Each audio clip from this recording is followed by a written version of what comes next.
And then all of a sudden I wake up, I look back, and there's Tommy Fleetwood. Like, what are you doing, dude? Like, looking at me, what are you doing? So the Did he guy, have any pointers like, oh, you really want to try and get your elbows together on. So not, I mean, he was too far away for that. But then the security comes out, and I'm thinking, I'm screwed. I'm gonna get kicked out. I just got lost in my own world for a second, and he goes, honestly, what do you think you'd be able to do if I gave you a pitching wedge?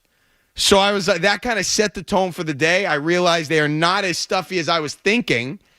So we laughed. I got the hell off the fairway, let Fleetwood play through. That's going to mean a lot, too, that the security guy, who's probably seen exactly thousands of knobs like you out there having your little moment, and he could say, hey, dummy, why don't you move along, all right? There's people behind you. But instead, he decided, okay, you know what? I'm going to try and make this stranger's experience here at the Masters a positive one. What a very pleasant thing to say. He could have come sprinting out, hey, get out of, something like that. In your dreams. You're not supposed to run. Take a good look at this green one more time because you're never going to play here. Never going to play. Said a bunch of nasty things to you. And it was, that sort of set the tone, and then just to feel the energy and the ups and downs and the no phones thing is wild. We were on one of the fairways. It was 15. That's where he hit that, McAvoy hit that epic shot, the shot that drew around the tree and came back on the par 5. He missed the eagle putt.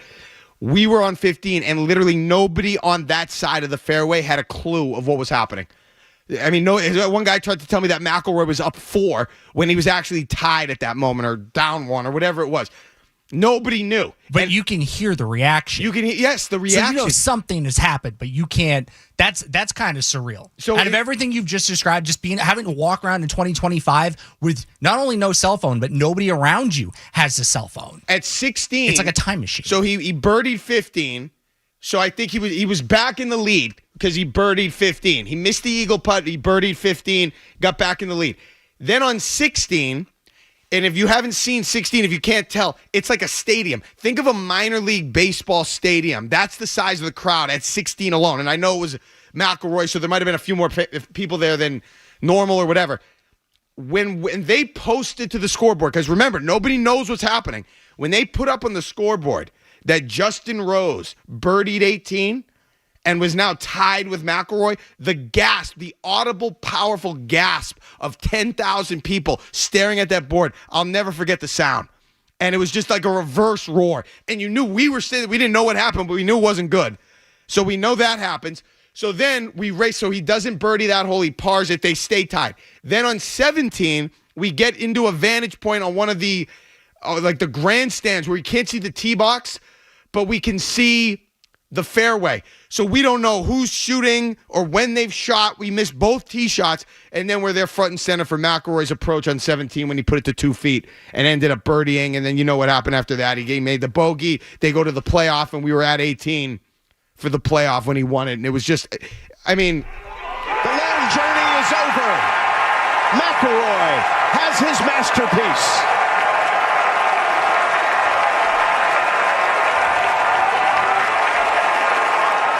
I couldn't, to see that history, we were just so lucky to be there for that. And it was just a wild, and it felt like, it legitimately felt like you accomplished something, which is completely erroneous. Is this Josh, our intern? Josh, you got a question? Hey, Josh. So, Mark, I was just wondering real quick, Rory winning the Masters, where do you think that ranks among all-time sports wins? Because it wasn't just him winning the Masters, it was him completing the career Grand Slam. It's nice to meet you. I see why you kind of, Chris and Josh, the hair is similar. All these kids in their 20s, they got the broccoli hair. Every single one of them. It works for Josh. I couldn't look. I'm saying I couldn't pull it off. No, it's a great question. That's what the generation looks like. No, we can't just curly hair. I wouldn't say it's broccoli. It's broccoli. Oh, all right. That's a great question, Josh. I honestly, I haven't spent a ton of time dissecting the magnitude of the entirety of the win. I'm biased. I've been a Rory supporter. I was there. There hasn't been a Grand Slam winner since Tiger in 2001. So that's a big effing deal for the sport of golf. In terms of just overall sport, the drama was there. You have this guy. America, we love the the suffering. He's paid his dues. He had the heartbreak. He comes back. It's a redemption story. 11 years. He had the Masters debacle in 2011. He comes back. He finally gets it done. And it's not like, he's not over the hill, obviously, but he's getting up 35. He's getting up there as a golfer. I mean, I'd put it up there with some of the biggest, events that we've seen. I bet it'll be, 2025? It'll probably end up being one of the biggest stories of the decade when the decade's over, one of the biggest championships that we've seen, one of the biggest single accomplishments in sport that we've seen. It's up there probably with something that happened in the Olympics, like one of the Michael Phelps things from this, not this decade, but something like that. Does he get it if he just moonwalks into it, if he doesn't have any struggles whatsoever on the back nine? Because he was cruising there for, I think, a chunk of Friday and most of Saturday. I don't think that position moved much. It wasn't until the back nine on Sunday. So let me tell you what happened. The theater started, according to Golf We Twitter. were at Amen Corner. We had great seats there. We saw him play 11, almost went in the water, avoided it. I think he made par. Then he made par at 12. Rose had bogeyed a hole.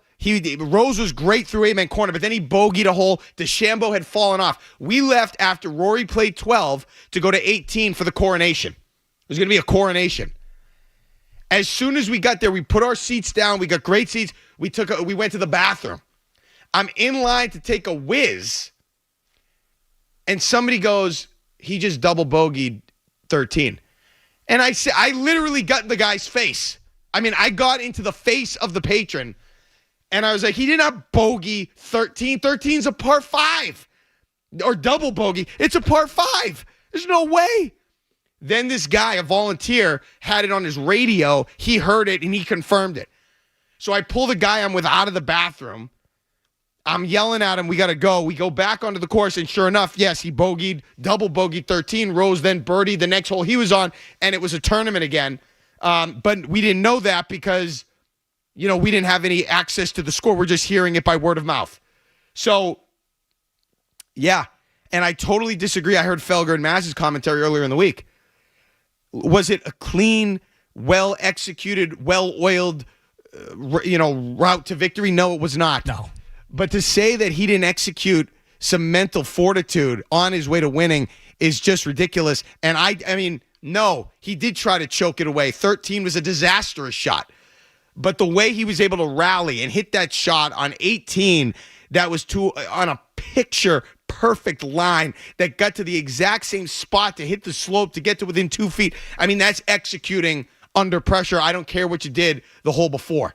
Making that bogey on 18 was a disaster. But making the birdie on 17 was magnificent, and it was a fight to the end, and he ended up getting over the line, and that's how I view this tournament. I don't view it from a negative standpoint where he didn't back it. Backing into it would have been he sucked, but the guy he was going up against sucked more, and he just found a way to win. That didn't happen. You didn't have, if he didn't have, that double bogey moment, is it just, it doesn't mean as, obviously the accomplishment, if you've been following Rory's career, which you obviously have, Mark, is a significant one. But I'm saying to, the average person, does it feel as significant if he doesn't have this major hiccup when victory is right in front of him? I don't think it's nearly as big as it is. I don't understand. The event is big. The golfer is important. I get all that. But if you don't have this moment where you're going, oh my God, I can't believe what I'm watching right now, I don't think it resonates nearly the same way with an average person like myself who's not necessarily the biggest fan of golf. He's a big name. I don't know what would have been the best style to win it. If he just ran away from the field, yes, that's dominant. But then it's you didn't have to deal with any pressure. You're just so much more talented. Your last year's Celtics. Whatever. Yeah. So it's not, you don't get credit for that. He didn't get credit by some for the way he won it because there was ups and downs. I guess he would have had to have been, I don't know what the way to, maybe you have to be losing for most of it and then at the very end, Saturday and then into Sunday, just dominate. And that's how you get the most credit. I don't know what you do or how it has to look for you to get the most credit. Because he shot 66 on Friday, 66 on Saturday. That's absurd. That's winning the tournament. So, yeah, it was going to go back down towards the median. But he was able to battle through. When it did get a little wobbly, he made plays, the birdie on 17, the birdie on the playoff hole to win it. So I'm sorry, that's winning the tournament. That's doing what you have to do to win it. Don't play that music. I wish this is I what wish we the could go Masters back a was. week. Just somebody on the green just yelling about how magnificent all of this is instead of Jim Nance just breathily into the microphone. Dude, it's unbelievable. I mean, you're literally on this piece of land that is as beautiful honestly, as you'd ever It does find. not sound like you're in any like part of this decade. It sounds like you're in like a time warp almost, where the only thing that matters is the beauty around you and nature, And then you go sportsmanship, then and you no go, cell phones. You go outside the gates, and immediately there's an Exxon and an Arby's, and you're like, where the hell am I? What happened here? I mean, that course should be in a gated community in Billionaire Bunker in Miami or something like that, in tropical, the Bahamas Albany Club or something like that, where you can't even get to it. Right. It's so good. That's why that, like, again, that security guy being cool to you seems like it was very nice, because I'm sure you get all kinds of drunk a-holes that are like, hey, we're gonna hop the fence when the sun goes down, and we're gonna run out to the 18th hole. And he's probably chasing guys every single night, just like you said, because it's kind of accessible. They have their rules, but I'm sure people dream about getting an opportunity to walk around there like you did and don't ever get to do it. The only bad part of the entire day was when we were in line for the pro shop. We were talking to one of the volunteers, a young man. I think he must be just in college or graduated or There something. for the love of the game. And he tried to tell me, he's a hockey guy. Okay, fine. He tried to tell me that Lake Placid, New York, was more beautiful than Augusta National Golf Club. And I'm like, listen, I appreciate you have this affinity for the U.S. Olympic team and the Miracle movie and all this, and you're a skier, you're a winter guy, but I'm not trying to hear that right now. Get out of my face, kid. Like, I don't want that, and you're wrong. It's not, I've never been to Lake Placid, New York. I don't care how many mountains there are or lakes or birds. No. So that's my Masters Minute, Masters Thought. Congrats to Rory on an epic day, and it was just an awesome thing to experience and to be a part of it. I feel like I left there feeling like I had just shot 78, when I didn't do a damn thing, but that's how you felt, like you actually did something. I was something. there for you, Rory. Exactly. So, all right, when we get back, we got to get into the Patriots, because I have a thought on their draft and what they're going to do and what they should do, what they need to avoid, all of the above, because this is a critical, crucial draft, and nobody, I don't think, really knows exactly how this is going to go down. We're going to get into the Patriots and the draft next here. The Joe Murray Show. Mark Dondero in for Joe.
All right, back here on the Joe Murray Show. Mark Dondero in for Joe.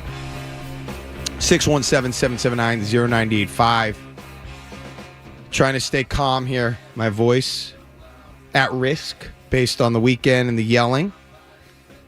I need some Rex for tea from Maz. Forgot to ask him. You're doing well so far. So far. Haven't gotten too animated. I got a little animated last segment, but I'm trying here. Hey, Mark, do you think Jason Tatum is a soft athlete? God, don't do this. Don't set me. We'll get to the Celtics in a bit. Listen, I love the NBA play. I love the NBA play. I was actually thinking about this. I actually like the NBA playoffs more than March Madness. Hold on. I've always liked the NBA playoffs more than March Madness. What I'm talking about, though, is the specific madness. The games. I mean, there's games every night. They're not during the middle of the day. But I'm a big fan of the NBA playoffs, and especially what we're going to have this year in the West. I think the Western Conference is fascinating.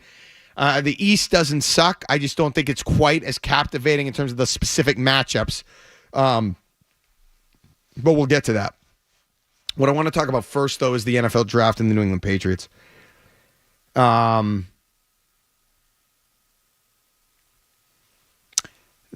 New England Patriots have a very critical draft, as we all know. And what I need to it's no secret, they need to hit. Now, some people think they really need to hit a grand slam. One of those people, and if we could get the sound right, is Tom Curran, who thinks that the Patriots need to hit on how many players was it in this year's NFL draft? Oh, he said 5. Yeah. Yeah. Let me open it up here. I'm all for that idea. I would love to see that. I just feel like the odds aren't in their favor to do that based on history, based on last year. When you talk about Elliott Wolf, and I was an Elliott Wolf guy going into last year, I'm no longer an Elliott Wolf guy. I'm not ready to throw him out of town, but I'm also not ready to just sit back, relax, and say, you got it, you're all good, we're in for a great draft. Here's what Tom Curran had to say on NBC Sports Boston. You know, it remains a source of amusement for me how many people think this Patriots team is actually destined for the playoffs. Up to and including the owner. Just a quick reminder, this team is not good. Name for me the players who will be on this team in 3 years as core players. I can come up with 4. Drake May, Christian Gonzalez, Milton Williams, maybe a Keon White. Bottom line is the Patriots are looking at a draft this year that they cannot allow to wait and come to them. They have to go get it. They cannot just sit there. And I want to remind you, Cole Strange, Marcus Jones, Christian Barmore, Ramondre Stevenson, Kyle Duggar, Anthony Jennings, Micah Onwenu. Those are the average to good players the Patriots drafted over 3 drafts from 2020 to 2022. Those are the only ones still on the team. 7 of the 28 guys they took. From the last 2 drafts, they have 4 players who I would say are real good or even average. May, Gonzalez, Keon White, Demario Douglas. So 4 out of 20. You can throw in Booty and Behringer if you want to be charitable. But the bottom line is the cupboard is bare. Stephon Diggs, Morgan Mosey, Carlton Davis. They're going to help this team be better in 2025. But at this point, the best they'll be is adrift on the sea of mediocrity. And they'll keep bobbing on those waters for the rest of the decade if they don't get 5 or more players from this draft. 5 or more! Okay. Disagree. That is not the number they need from this draft. That would be a grand slam. That'd be beyond a grand. There's no grand slam that's even that big. You're not going to get 5 players. The number is 2. They need 2 bona fide. And now, if it's going to be 2, I would say they need 2, not just starting level players. They need 2 impact players. You'd like to think that they would get that at 4, an impact player, whether that's a lineman, whether that's a pass rusher, whether that's a pass catcher, anything at 4 you'd like to think is an impact player, or else you really missed. They need 1 more from this draft. If they make 2 selections that become immediate impact players, they will be right where they want to be, and they will be on schedule, especially if those players are offensive players. especially. Now, it'd be great to get Abdul Carter. I'm not as big on, not that I'm not big on the player, but I'm not as big on that selection. I'll tell you why in a little bit. But if they can get 2 impact players, even if one of them's a defensive guy, that's really productive. And they will be in the playoffs this year if they get 2, not 5, 2 guys from this draft that can play. Okay, because they need to find a way to get it back done, or to get it done again, in not just in the draft, but in the middle part of the draft, and specifically the 2nd and 3rd round of the draft. I didn't go through or break down every team's productivity in the 2nd or 3rd round of the draft, but you need to be able to have success in those rounds, especially for a team that is not looking for a quarterback. It's hard to get a quarterback in the 2nd or 3rd round that's going to become the franchise. We all know that. But it's not as hard to get a wide receiver that could become a franchise type of wide receiver in the 2nd or 3rd round. Or an offensive line. I mean, if they could get an offensive tackle in the 2nd round, Matt Light, that would be wondrous. I mean, that would be brilliant. Brilliant. That they were able to find one of the most sought-after positions, and they didn't need to use their most valuable pick in order to do it. That would be, you're saying 2 impact guys. If they walk out of the 2nd round somehow, whether they end up trading that 4th pick and getting more collateral, but if they walk out of the 2nd round or the 3rd round with a competent, dare I say, all-pro level, Pro Bowl level, can he just be a Pro Bowl level tackle in that round? That would be phenomenal. But that's why it just sounds, when you say it out loud like that, Mark, it sounds so just unrealistic that they would be able to do that. If anything, I've been conditioned that they're like, no, this guy was a great right tackle, and we're going to see if we can figure. He played in college. His teammate was an outstanding left tackle. We didn't get him, but we got his teammate who played right tackle. Yeah, Jeremy Giambi. Yeah, right. We just turned the play sheet upside down. See, you read it like that, you're all good. They don't need, I mean, obviously you'd love to have the best left tackle in football, whatever. They don't need that, though. I just think they need competency. They need, that's why I said worst. Matt Light. Not Matt the Light. worst left tackle. Matt Light. Like, you know, he went to what, 3 Pro Bowls. He might have been a 2nd team All-Pro. They don't need Penei Sewell. It'd be great. Or Joe Thomas. That'd be awesome. But they don't need that.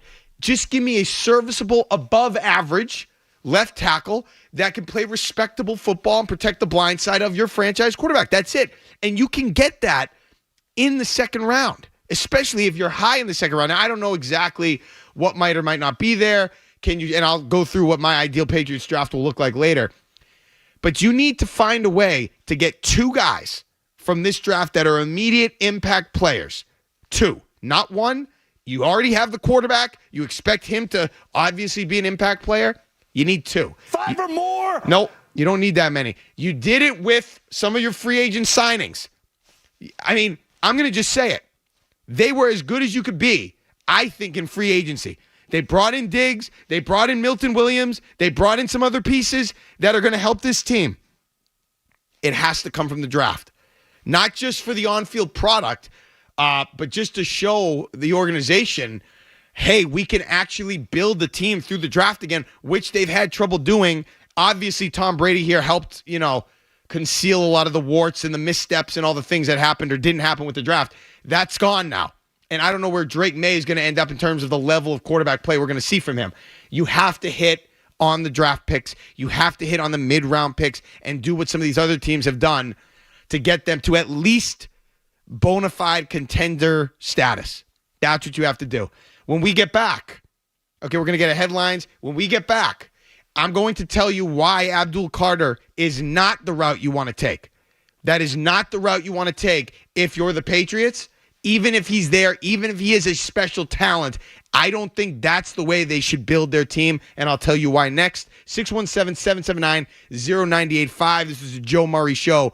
Mark Dondero in for Joe. Essential Sports Hub.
your concerns or whatever they may be, are they valid?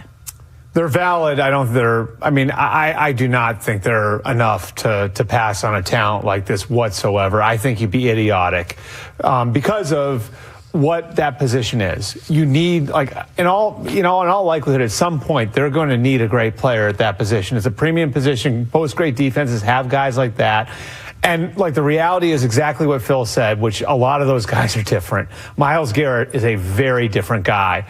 Maybe one of the best 5 players at any position in the NFL. Micah Parsons isn't all that well liked in the Cowboys building. TJ Watt is very into him. So, there's just, with every single one of them, there is something, and I don't know why it's specific to that position, but that's what you get.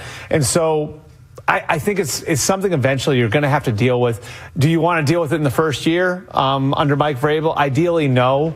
But this is two. Has more players than the offense, especially after the free agency haul. So he doesn't think that the offense is very good. I would not draft Abdul Carter. And it's not because of character concerns. I just think that the Patriots need to sway their team back towards offense. And this goes against everything that I've ever believed. I've always been a defense guy. Defense wins championships, blah, blah, blah. The league has changed. And I feel like no team now that wins the Super Bowl, and that's the goal, isn't it? Wins the Super Bowl, starts with a defensive culture. Just doesn't happen. Or I guess I should say a defensive identity. That doesn't happen. You need one to win. You need to have a great defense to win. But the majority of teams that win begin with an offensive culture and then morph their defensive culture from their offensive culture. That's how it's done now. You know, you could be the Rams, I guess, that had Aaron Donald, and then once they got Matt Stafford, so they maybe were a defensive team. The Rams maybe are the exception from 2022. But you have the Chiefs. Okay, they've won, obviously, the championships, the multiple championships over the last few years. They built up their offensive culture first. Then their defense came from there. You have the Eagles, built up their offensive culture first. Then their defense came up the rear from there. That's how it's done today. I don't understand why you would want to, if you're the Patriots, and Tommy Curran thinks that the Patriots offense still isn't very good. Again, just trying to, based on what he said, why you would then want to get more defensive help when you have an opportunity to get an offensive guy at 4, why you would then try to get more defensive help to try to once again become a team that wins games 17-13. I don't understand why you'd want to be that team again. Now, I understand that they did bring in Mike Vrabel, which I supported as the head coach who's a defensive mind. I don't care. I don't want to do that. Abdul Carter is a spectacular talent. I've also, and I've talked about this on this station multiple times, I've seen too many defensive ends get drafted high that do nothing to change their organization's trajectory. Nothing. Myles Garrett, J.J. Watt. Contributions? Sure. Impact players? Absolutely. But J.J. Watt ultimately really didn't do anything. I mean, what's T.J. Watt doing in Pittsburgh? Is he taking them to the next level? No. The Patriots must shift their identity to try to become more offensive. It's going to be hard because, in part, they have a good defense, which is great. But they have to try to become more offensive and have that be more of their identity and stop trying to win games 10-7, 13-7. You have to be able to win a shootout going forward, especially as we go into year 2 of Drake May. You have to. And as a result, I don't want Abdul Carter. I want offense. I want offense. I want this team to have more of an offensive identity this year. I don't know if that's going to happen with Stephon Diggs alone. They've got some pieces. We'll see what they do. But I want an offensive identity for this team because I just think that's the trajectory they need to be on if they're really going to turn the program around. We've already seen 17-13, 20-16, these rock fights where they can win when they hold the quarterback on the opposing team down. We know they can win those games. And they still need to have good defense. But can you win a game 35-33, 38-35 when the other quarterback plays well? You have to get into that business at some point. Chuck is in Medway. Hey, Chuck. Hey, what's up, man? So, I'm just six sacks in the Super Bowl the Eagles had, right? Yeah. And you don't want to draft a guy that could potentially help your team do that? I mean, I totally get that they got to get somebody on offense that could bring their team in some touchdowns. But, I mean, 6 sacks against the Chiefs that those guys had. You don't want a guy like that could help to do that with a defensive first coach like Vrabel? I do.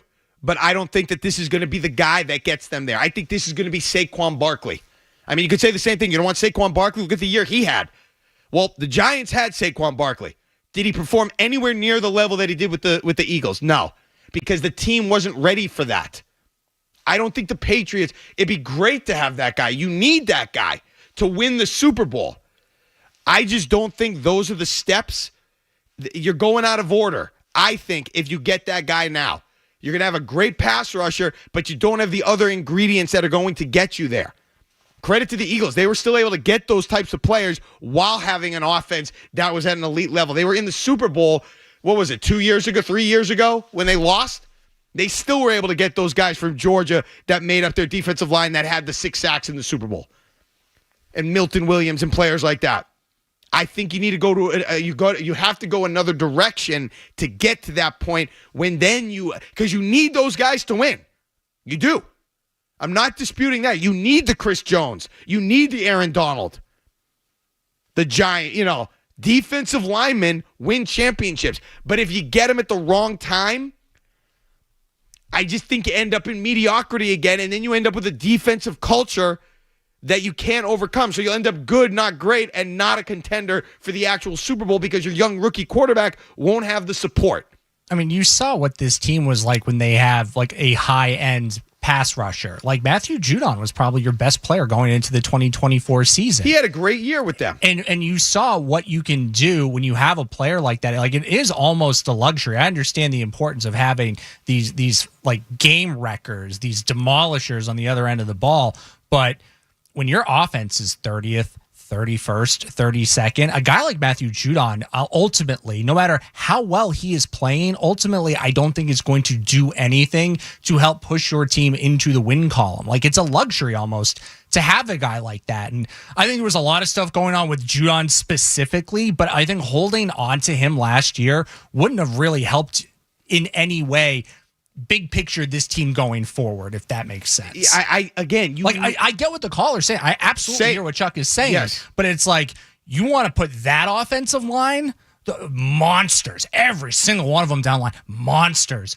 on the Eagles. The biggest offensive line in the history of the Super Bowl would absolutely steamroll the group that you have assembled last year. Those guys know the snap count. Your tackles don't know the effing snap count. So, yeah, it would be great to have like a Jalen Carter or a Josh Sweat or an Abdul Carter, a guy coming up. But ultimately, if your offense is just going to be sitting there 30th, 31st, 32nd, like it's like you have like a really trashy car, but you have like beautiful rims on them. Like, okay, it's great. Like, that's awesome. But ultimately, your car's still going to break down on the side of the road because you don't change the oil, you don't change the tires, and you don't change the brakes. You want to get a coffee in the morning? Fine. But you got to get dressed first. That's better than just going out and getting coffee, boxers. Sure. I just, again, you need that guy.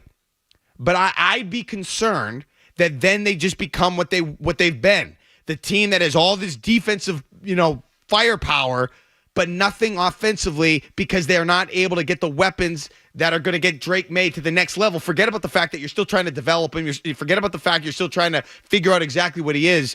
Let's get a quick one. Justin and Lynn. Hey, Justin. Hey, Mark. I just pulled up the Patriots website for you, and I saw the Patriots are leaning towards drafting Will Campbell, and Brandon Storm was in for a visit, and I just wanted your thoughts. The Will Campbell thing, I'm okay with. I'm not going to be in love with that. I do buy into the measurables, not a statistic, but the measurables. But if they end up with that guy at 4, I don't think it's a bust. He's an offensive player. that's not what I would do, and I'm going to get into what I would do in a little bit, exactly how I want this draft to play out, and what I think they should look for as we go into draft night, which is a week from tonight, right? That's the NFL draft. It is 8 o'clock like right now on Thursday. A week from 9 minutes away. 6-1. We're going to take a quick break here. 617-779-0985. Quick break. Right back. Mark Dondero here. Joe Murray Show. Mark in for Joe. Don't go anywhere. There's more Joe Murray. On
right, back here on the Joe Murray Show, Mark Dondero. Are we on YouTube or no? We're on YouTube, live. What's going on? Our intern, Josh, had a scenario for me that I thought was interesting. I haven't heard much about this, Josh. You want to outline a potential scenario that you were cooking up back there? Yeah, so basically, I mean, I've seen it around a couple places that the Giants are considering actually shopping that third overall pick and trading away that third overall pick. And so that kind of popped into my mind. If the Giants are willing to do that, it's not something that, it is something that could definitely happen, but it's not something that is likely to happen necessarily. It's the Giants trading with the Patriots to move back to the fourth pick, and then the Patriots move up to the third pick. Who knows? Maybe Travis Hunter's there at the third overall pick. You go get him. Something interesting like that could happen. Okay, so we can play the game. That would be the only reason I would make that trade, obviously. I mean, if I could see Mike Vrabel doing it because he's smitten with Abdul Carter. Defensive guy, defensive end. You brought in Harold Landry, you brought in Milton Williams. If that's a guy that you think you need for the stable to be complete, I get it. I get why he'd want to do it. I wouldn't do it, like I said. If Travis Hunter is there, I would do it all day long. That's a different situation. And it's funny to me, and it's disappointing at the same time, how we actually, for a while, I'll speak for myself, I thought that was a realistic possibility. Like, I thought Travis Hunter could actually be there at 3. I didn't see this slippage that we're kind of experiencing with Shedeur Sanders. Yeah. I mean, I had one mock draft that I was looking at today. It had him at 21 with the Steelers, which I understand that's kind of been the narrative, and they met with the Steelers, and it looks like if he falls, that could be where he goes. That's disappointing to me. If Carter's there, I would not make that trade. I would for Travis Hunter. I'd make that trade. I don't think that's going to happen. I think Hunter is too hot. I think he's going to end up in Cleveland. And I'm not sure if he didn't end up in Cleveland, he wouldn't end up with the Giants, especially after Saquon Barkley left and the flashy Saquon went to Philly and did everything that he did. I would see the Giants sitting there and be like, we want a toy again. We want the fans to come back. So that was my main concern all along. I just don't see any event in which Travis Hunter falls to where the Patriots could realistically snag him. I don't see it. Ben Volen had an article in the Globe today. I think it was today, throwing out the possibility of the Patriots at number 4 selecting Ashton Gentry. Okay? No. Absolutely not. What position does Ashton Gentry play? Okay. We all know he's a running back, the running back, but that wouldn't even be a conversation that I have. Okay? As good as he may be, I don't understand what we can't understand. And I'm not talking to Ben Volen. I'm just saying we saw in New York what happened with Saquon. He can't, or even Derrick Henry. When you're on a team, especially in today's NFL, you need to be loaded to then add the elite running back that could bring you special places. If you're not loaded offensively, it doesn't work. It's not going to work. It's not going to take you anywhere. It's not going to affect your trajectory.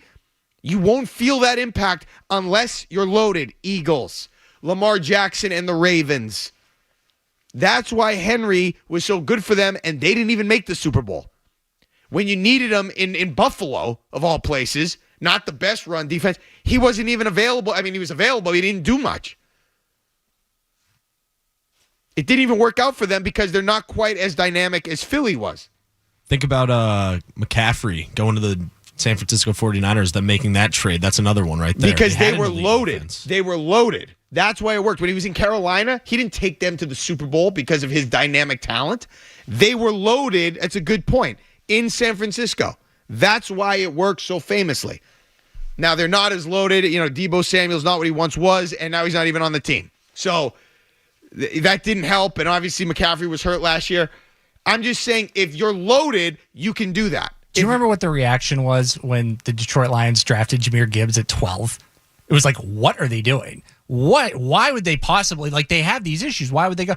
But it turns out they had a quarterback They had Amon-Ra St. Brown. They had David Montgomery. They had Sam Laporta. They were loaded. Or think about when Atlanta drafted Bijan Robinson. There were pieces around, and it's like, here, now we have all the other issues on our team. We've kind of figured out more or less, at least if you're comparing them to the Patriots. Like, this is, again, that vanity item you can have that is going to take a good offense and make it a great, if not elite offense. But even in Atlanta, okay, they don't have enough. Kyle Pitts has been a bust for the most part. Drake London is good. I mean, I don't think he's great. I think he's very good.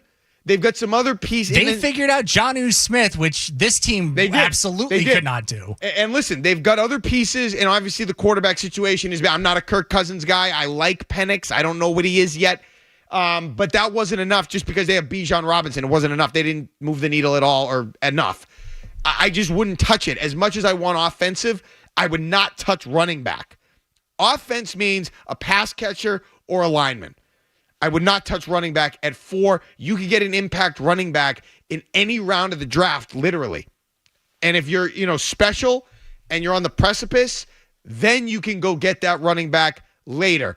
Like I said, the Ravens with Derrick Henry, the Eagles, all the examples, or even go back 20 years when the Patriots went out and got Corey Dillon. They were a Super Bowl type of contender, different era of NFL football. But a Super Bowl type team that went out and got an aging running back that still had game, that was one of the better guys in the league at one point, still pretty good, if not very good, and he comes in on a team ready to win now and kind of put you over the top. That's what you do. You don't get a running back at 4. It's not a conversation I would even have. We're going to get a headlines right now. I'll get you caught up a little bit. When we get back, I'm going to give you what my perfect draft would be, what would it look like for the Patriots this year. Pick for pick, not every single round, but we'll go rounds 1 through 5. I'll tell you exactly what the draft would look like if it was a perfect one for the Patriots to me. 617-779-0985. We'll take your calls as well. Mark Dondero in for Joe on the Joe Murray Show, 98.5 The Sports Hub. From the Top Tier Tire Studio, the Celtics.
Joe.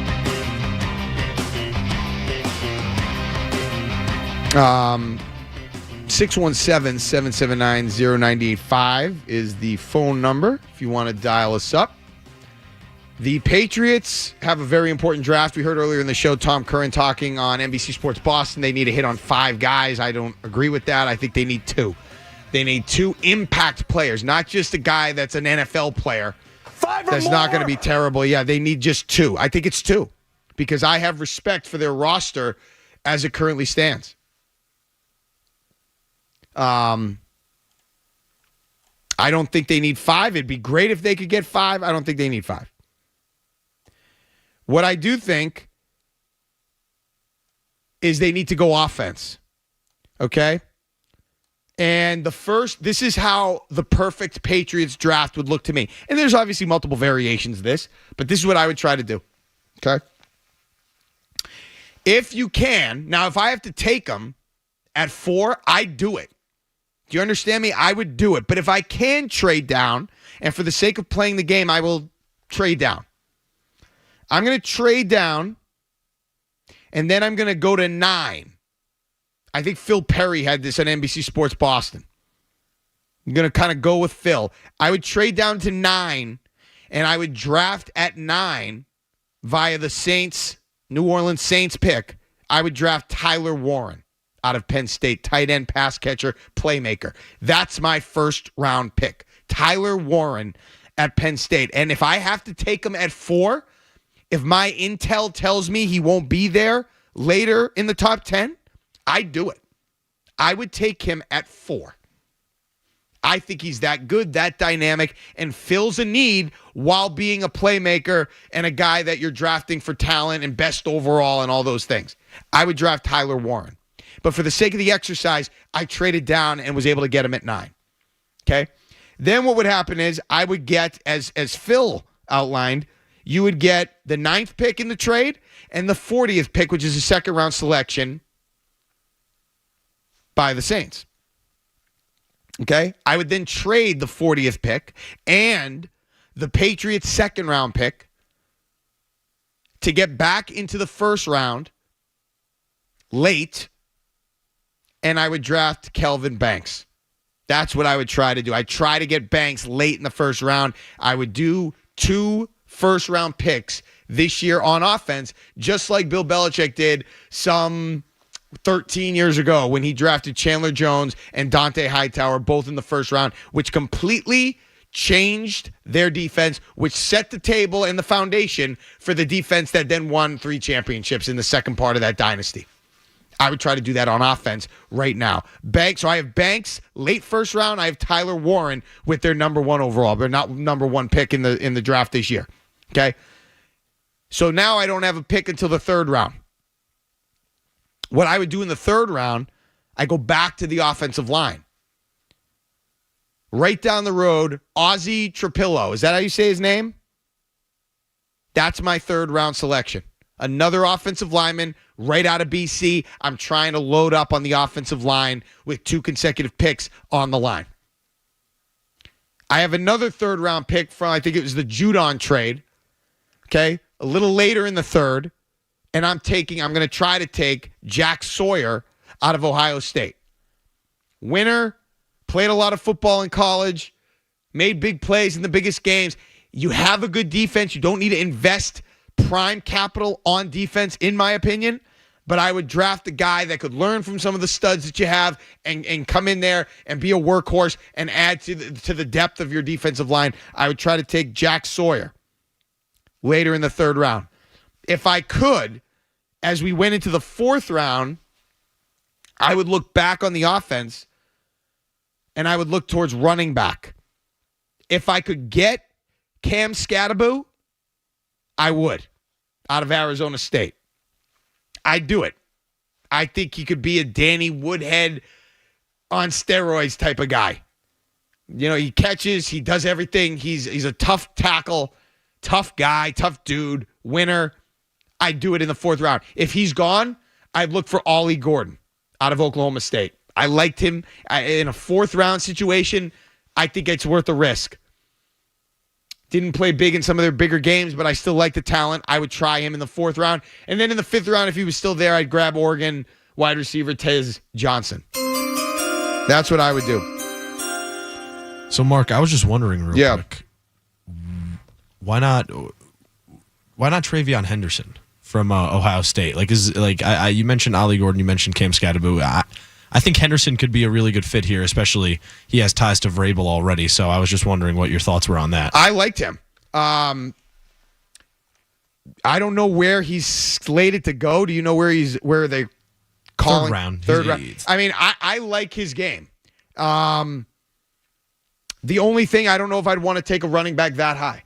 If he's going to be in the 3rd round, I don't want to go running back that high. I went further down on purpose because I just think you can get running backs later. I like him, but it would depend on who's there, who I like, and what they've already done. But I like the player. You know, he's got the speed. He obviously played big in that game against, what was it? Was it the Texas game? One of those playoff games, he went off. The whole playoff, he went off. I like him. I just don't think that I want to go a running back before the 4th round. So if he's slated to go earlier than that, let him go. I want to fill up on other needs.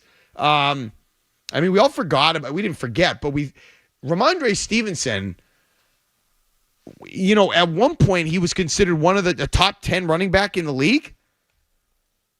Is he completely gone? Or can I count on him to do something? Can you promise that this line is going to be better? I can't. Because we've seen what, and I'm not saying that this is Ramondre Stevenson, but we have seen what this team can do with average to slightly above average running backs when you have a good offensive line in front of them. You know, you could, I'm not saying they're going to do it, you could win a Super Bowl with the Sony Michel. You absolutely could. I like Ramondre Stevenson. His drop-off was alarming, to say the least, and I don't even think it was like quality of play. It was stuff that I'm not used to seeing from him. It was all the fumbles. It was the crap like that made you go, it's like so much more than just an elementary level of struggling. Like it's mistakes that you, the player, are not necessarily always making. I don't want to say him at his worst is who he is, because we've also seen him at his best. And when he's at his best, he's running guys over. But he was shook last year. I don't know what it was. The fumbling was. It may be that. It may honestly be that with how dysfunctional things were in that building last year, as it seemed from an outside perspective.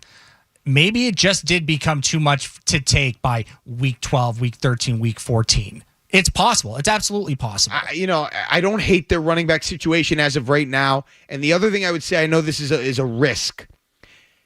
Part of the reason I want Warren, I'm infatuated with the player, number one, but I am willing, based on what they did with, Stephon Diggs coming in and signing on, I am willing to give a little bit more time to Jalen Polk and even, Javon Baker, because they did invest a high second-round pick last year in wide receiver with Polk. That's why I'm not, and I'm not I don't know about Tet McMillan. There's been like conflicting reports.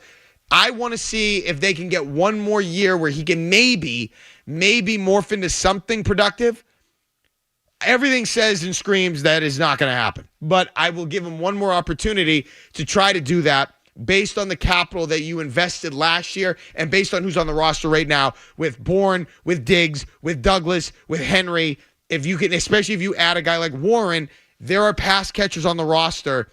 And then, if you could get Ramondre Stevenson a little bit closer to what he was, I think that gives you the leeway to try for a little bit longer with those two rookie receivers from last year to see if either of them can make a leap to become an NFL player. And then if it doesn't absolutely work out, go back next year and try to prioritize it again when maybe there's a better guy there. But I will be willing to let them try one more time based on what you did, especially after they brought in Diggs. N'Keal Harry got 3 years. Right. I know he was hurt his first year. I know Tom Brady kind of froze him out of the offense because he's looking at it going, I don't have a lot of time left. And you're drafting rookie receivers when you could have traded this asset to get me an established guy. But even N'Keal Harry, who was drafted a little higher than Jalen Polk, got 2019, 2020, and 2021 before collectively everyone went, it's just not going to work out here. It's just Polk looked as bad as you could look last year in every way, shape, or form. He didn't gotta know where to line up. He didn't know what he was doing. He looked uncomfortable running routes. He couldn't catch. He didn't make any plays. Everything about his game demoralized me. And it just feels like it's too big of a bridge to build, to bridge the gap between total suckbag bust and NFL player. I don't know if he's going to be able to do it. I don't think he's going to be able to do it. But based on where you drafted him, and now you've got Josh McDaniels in, let's see if he can maybe save him a little bit. I'm willing to take that risk because they got Diggs, because they could hopefully get another guy in the draft that helps their offense, and I would do it that way. That's the way I would go. And that's what a perfect draft will do. There are other variations of a perfect draft. I just want them to go offense. If they end up getting Will Campbell, which, by the way, I think if I had to make a bet right now, I would say that's the way they're going to go. They're going to go offensive line in some way, shape, or form with their number 1 pick. I don't know who it'll be. I don't know where it'll be. I was going to say, but not at number 4. I don't think it would be 4. I don't think it would be. I just think at some point, whenever they draft, they're going to go offensive line first and then go from there. But I don't know. So we'll see. That's what I'm thinking in terms of the Patriots draft and what I want to see. I love that chime. I love everything about that. And we're a week away. Shout out real quick to Doug Kyde of the Boston Herald, who is doing an event right now. The Drought Party 2025. It's at Vitamin C Brewing in Weymouth. It's to fund cancer research. And it's a great event for a great cause, specifically lymphoma and leukemia.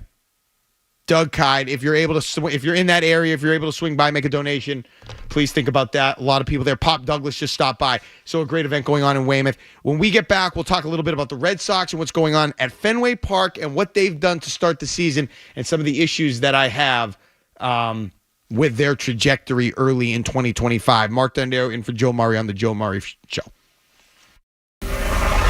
You're listening to Joe Murray on 98.5. You're listening to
Might we see Raffy begin taking some ground balls at first base? Takes ground balls, but some the other day take it a bit short. I like to see him. You talk about versatility. Somebody goes down, you could still put a glove in his hand, right? You could play. I think you'd handle first base no problem, but something happened to this guy or Bregman. I mean, it's baseball, right? Things happen. You don't want it to. No, I'm just thinking if Casas continues to struggle, and it's the one area where the Red Sox really don't have a solution if Tristan Casas is not playing first base, not on a regular basis. Well, really, you could say that about the corners. First and third. Given the fact that Alex Cora said that Raffy is not going to play any. Schedule has been favorable, but they've disappointed in every aspect of Major League Baseball and baseball in general to this point. And you know what? Let's just call it for what it is. The nerds have ruined the Red Sox. That's what this is. That's what has happened. Now, John Henry, for the most part, gets a big chunk of the blame, but it goes way beyond this. And I haven't thought about it at this deep of a level, really that much to this point. I thought it was simply the fact. I thought for so long, and I was blinded by this. It was simply they weren't spending. They just didn't want to spend. 617-779-0985. They didn't want to spend. I thought that's what the biggest problem was, and that was maybe the biggest problem. But I think bigger problem overall is the fact that they are so handcuffed to the analytics, and they have become, they are just, that's what they are. They're driven by the analytics.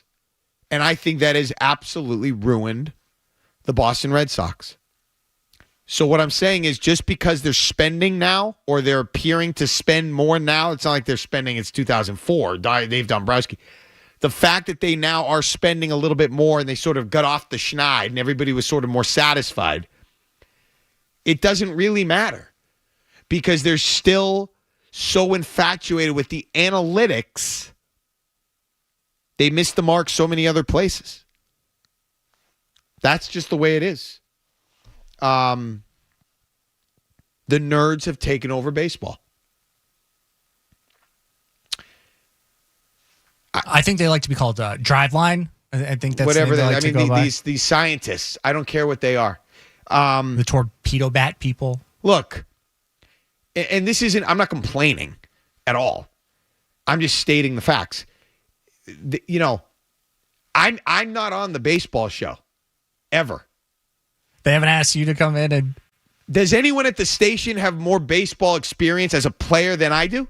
I did play 4 years in college. I'm just saying, and I don't blame anybody, but the reason that I'm not on that show is because I don't speak the language. Ah, okay. I'm not invested in all of the things that I guess nowadays you need to be invested in baseball. What I can tell you is what's a good catch, what's a hard catch, what's not as hard of a catch, what's a good play, what's an overrated. I've been out there and taken reps and made some of those plays at a college level, whatever.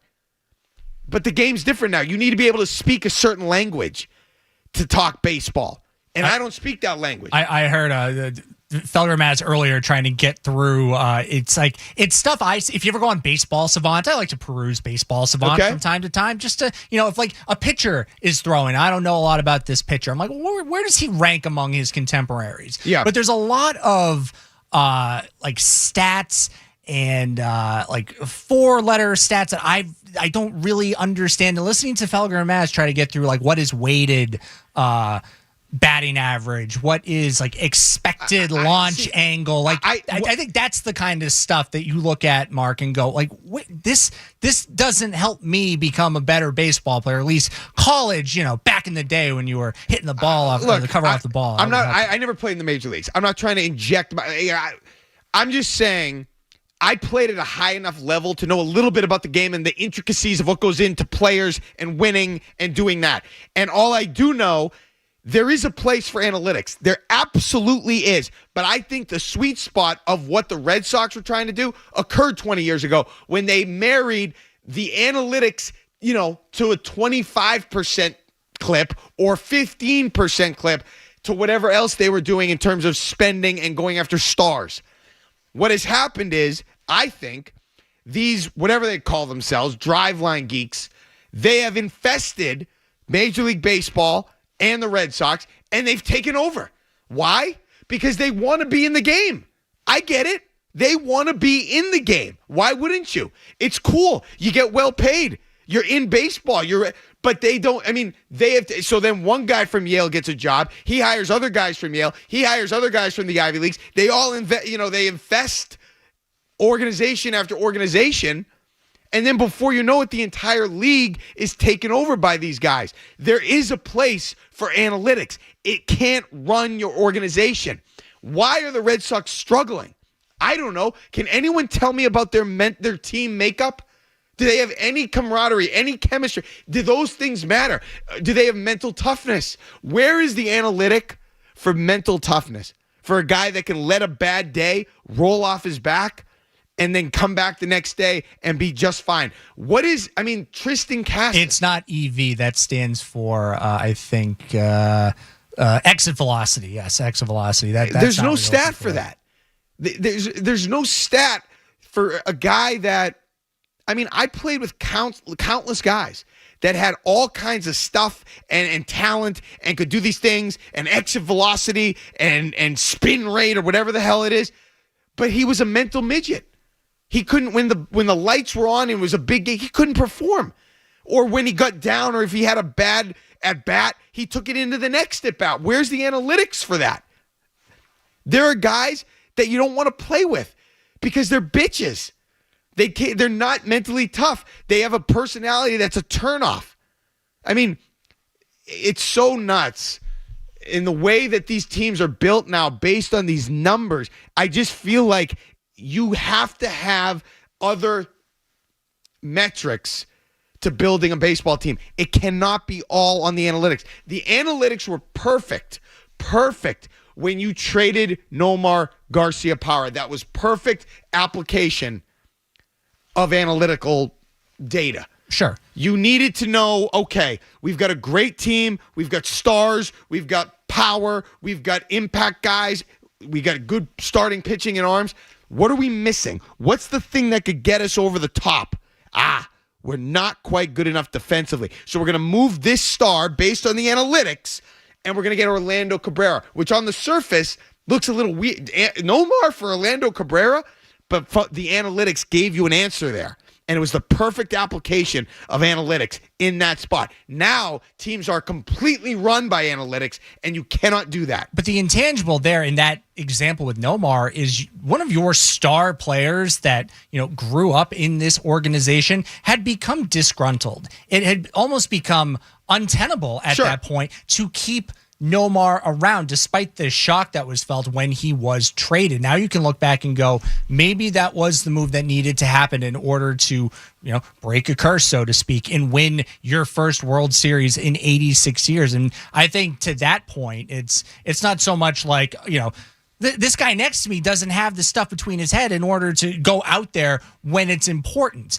I think there was this jump mark from remember when it was just get on base? Like when Moneyball and Billy Beane was taking over, it was just about finding guys who could get on base and then take it from there. And it's okay, fine. But ultimately, you can't win a championship on that alone. No, and then it turned into all right, strikeouts versus home runs. Remember 10 years ago how that Baltimore Orioles team was made? They had Mark Trumbo and Reynolds. They lost to Kansas Chris City. Davis. Yeah. But that's what I'm saying. They can hit 1 million home runs, but they're going to strike out a lot too. It's almost like the Celtics. You take all these threes. Do you have a plan B? And now the whole strikeout versus home run has kind of morphed into what is launch angle? It's turned into, and I think this is ultimately the thing that as a Red Sox fan, I need to look at and go, all right, what makes more sense? If my young hitter is in the cage and Jim Rice walks up to him, or not even Jim Rice walks up to him, but he walks up to Jim Rice and goes, hey, what do you think? And one of these driveline people allegedly walks over and says, Jim Rice, who has had success playing Major League Baseball. That's not what we do around here at the Boston Red Sox. I don't want you talking to this young player and corrupting what he thinks is going on at the plate because you had success 30 years ago. I think that's kind of the problem now. I think there is room for analytics. I think it is a tool to be used. But if your whole offensive approach is governed on, exit velocity and launch angle, like you might end up losing more games than you win. Case in point, the Red Sox are second right now in runners left on base. 148 runners this team has left on base. The difference, the Chicago Cubs are one above them. They've 167, but the Cubs are scoring so many more runs right now than this team is. It's whatever is leading to that, where guys can get on. They're getting on base, but then you just can't take that next step to get the guy across the plate. That needs to get looked at. It has to. It's so bad. These aren't robots playing the game. It's human beings.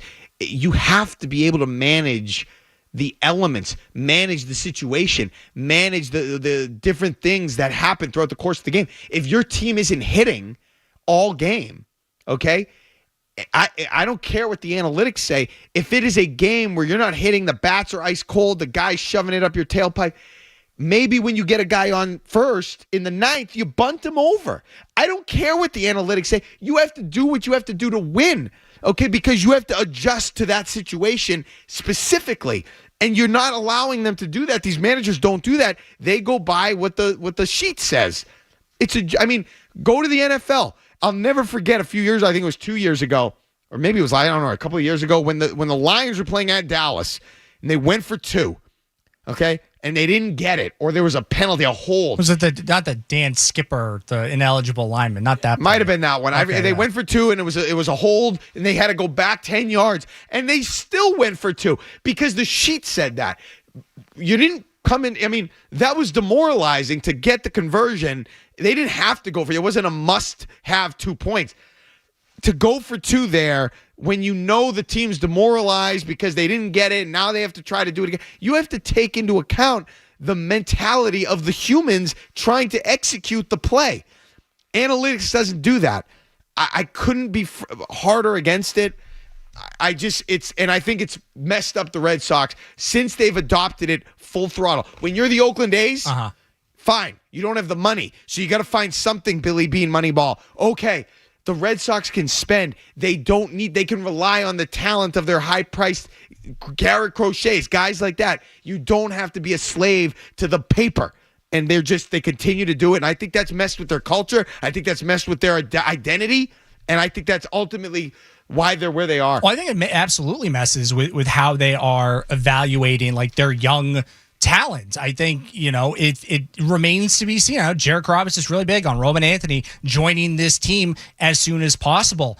I hope the Red Sox feel that way. I don't think they do. But what's so interesting, and you just brought up the Dallas and Detroit in the NFL, is in football, you have a couple of guys that used to play at a professional level end up as head coaches. You have so many guys in MLB that were former players that end up being managers, and guys that played not that long ago, probably before the baseball savant StatCast stuff became as prevalent as it did. But when you think about when Aaron Boone was playing, when Alex Cora was playing baseball, Ollie Marmol, Dave Roberts, you could probably go and find a bunch of guys that played professionally. That's where I step back and go, how are things happening the way they're happening? Because you guys would know better than your analytics staff what needs to go on day in, day out. You know what your player needs to hear. You know what Tristan Casas needs to hear when he's scuffling. You know what Rafael Devers needs to do when he's scuffling, and it's not look through a spreadsheet. So I think it's still odd to me that at this point in 2025, in a sport where you have so many former players of varying success when they were players, but you have so many former players that are just it seems like they're very willing to go along with the next level analytics, as opposed to what you said, we need a run here. We need a run. Can we just get the guy into scoring position? I think you need to be able to look in somebody's eye and know what they have and know what they're able to do and make a judgment call on what they have left in the tank. And all. It can't just be You take the guy out after X amount of pitches. I just hate it. I hate it so much. That's not what the game is. That's not what the sport. That's not what sports are. It takes heart out of it. It takes playing above your ability because you're in the zone out of the equation. It sucks. And again, there is a place for analytics. There is. It just can't dominate the existence of a baseball team like it does now with the Red Sox. Because if they continue to spend, terrific.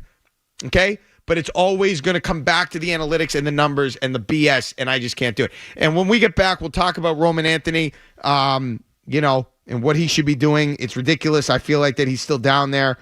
And Alex Cora, too. What's Alex Cora's situation, and what's his deal? Why do the Red Sox continue to fall short in certain aspects, especially defensively? 617-779-0985. Mark Dondero in for Joe Murray. Joe Murray Show. East.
enough to prove at the AAA level. Like, he beat the game. Like, we're not just talking about, like, hey, he's doing well. No. Like, he's in the 97 to 100 percentile in so many different offensive categories.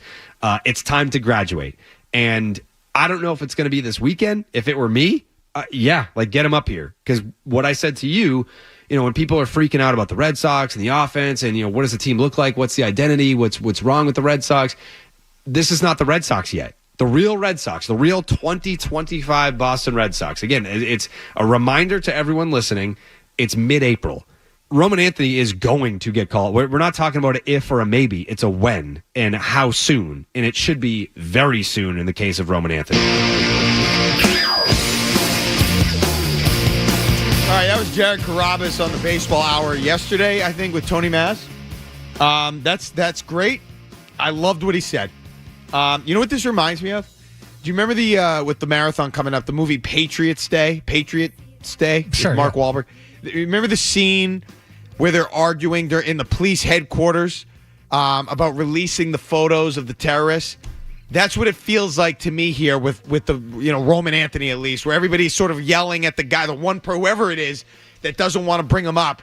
Release the photos, Rick. It's kind of like that, where everybody's screaming to release the kid, let him come up to play for the major league team, but the one guy in charge doesn't want to make it happen. I don't understand it, especially when Jared gives you the stats like he did. It's mid-April. Well, I'm not. Look, that doesn't comfort me at all. I don't care about mid-April crap because they've lost the season in early April before 2019. Now, I understand that the AL East has sort of underwhelmed and nobody's really running away with anything. So it's early. I understand. But the Red Sox don't get the benefit of any doubt. Not now. Not this year. Don't let me get too animated here for my voice. No. You got to focus. I got to just put some hot water in here. Calm. I'm calm. So what is the Red Sox done anything this year that make you happy? Yes. That make you as happy as you were when you were at the Masters? Oh, no. No, nothing like that. The one thing I think they've done. The parking lot of the Masters. The parking lot? As happy as you were when you were in the parking lot. Outside, when you're walking around on the grass. But is there anything the Red Sox have done that maybe just like the anticipation, like, this might be... No, I didn't think so. No. I didn't think so. I'll tell you what they've done, though. I'll give them credit here. Okay. I do think it's early. I think Garrett Crochet's an ace. I mean, I think he could be an ace. I think he sort of acted like an ace. He's been a stopper for them when they need a good outing. He's sort of delivered it.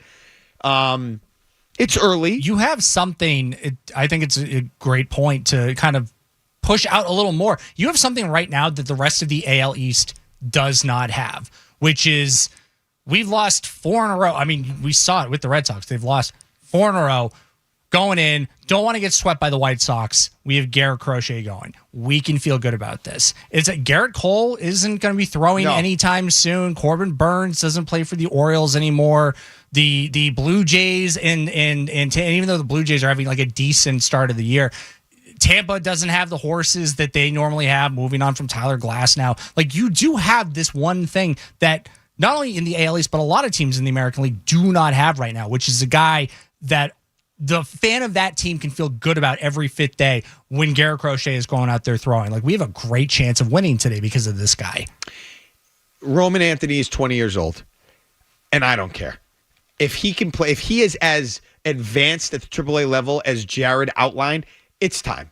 You find a spot for him, especially given the way that your team has played. You need to shake it up. You need to send a message. Tristan Casas, I don't care. That's one take I got right on the nose. I knew it. I didn't like.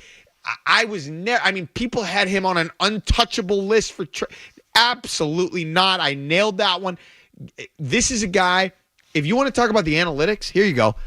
Try to find out a way, like they did in Moneyball, to get somebody acclimated to playing first base and maybe teach some guy, if it's Devers, if it's somebody else, the position so they can maybe adjust on the fly.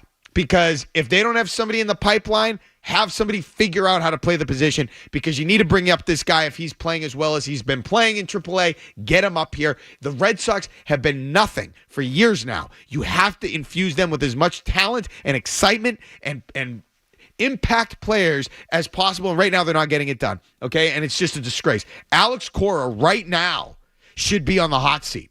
I don't care what he's done. I don't care about 2018. Claude Julien won a championship once upon a time, and he got let go. Alex Cora, I'm not saying you fire him. He should be on the hot seat based on where they've been, based on his behavior at times and the way that he's let different things affect the team and the temperature of the clubhouse. And now how they've started this year, bad across the board, his words, not mine.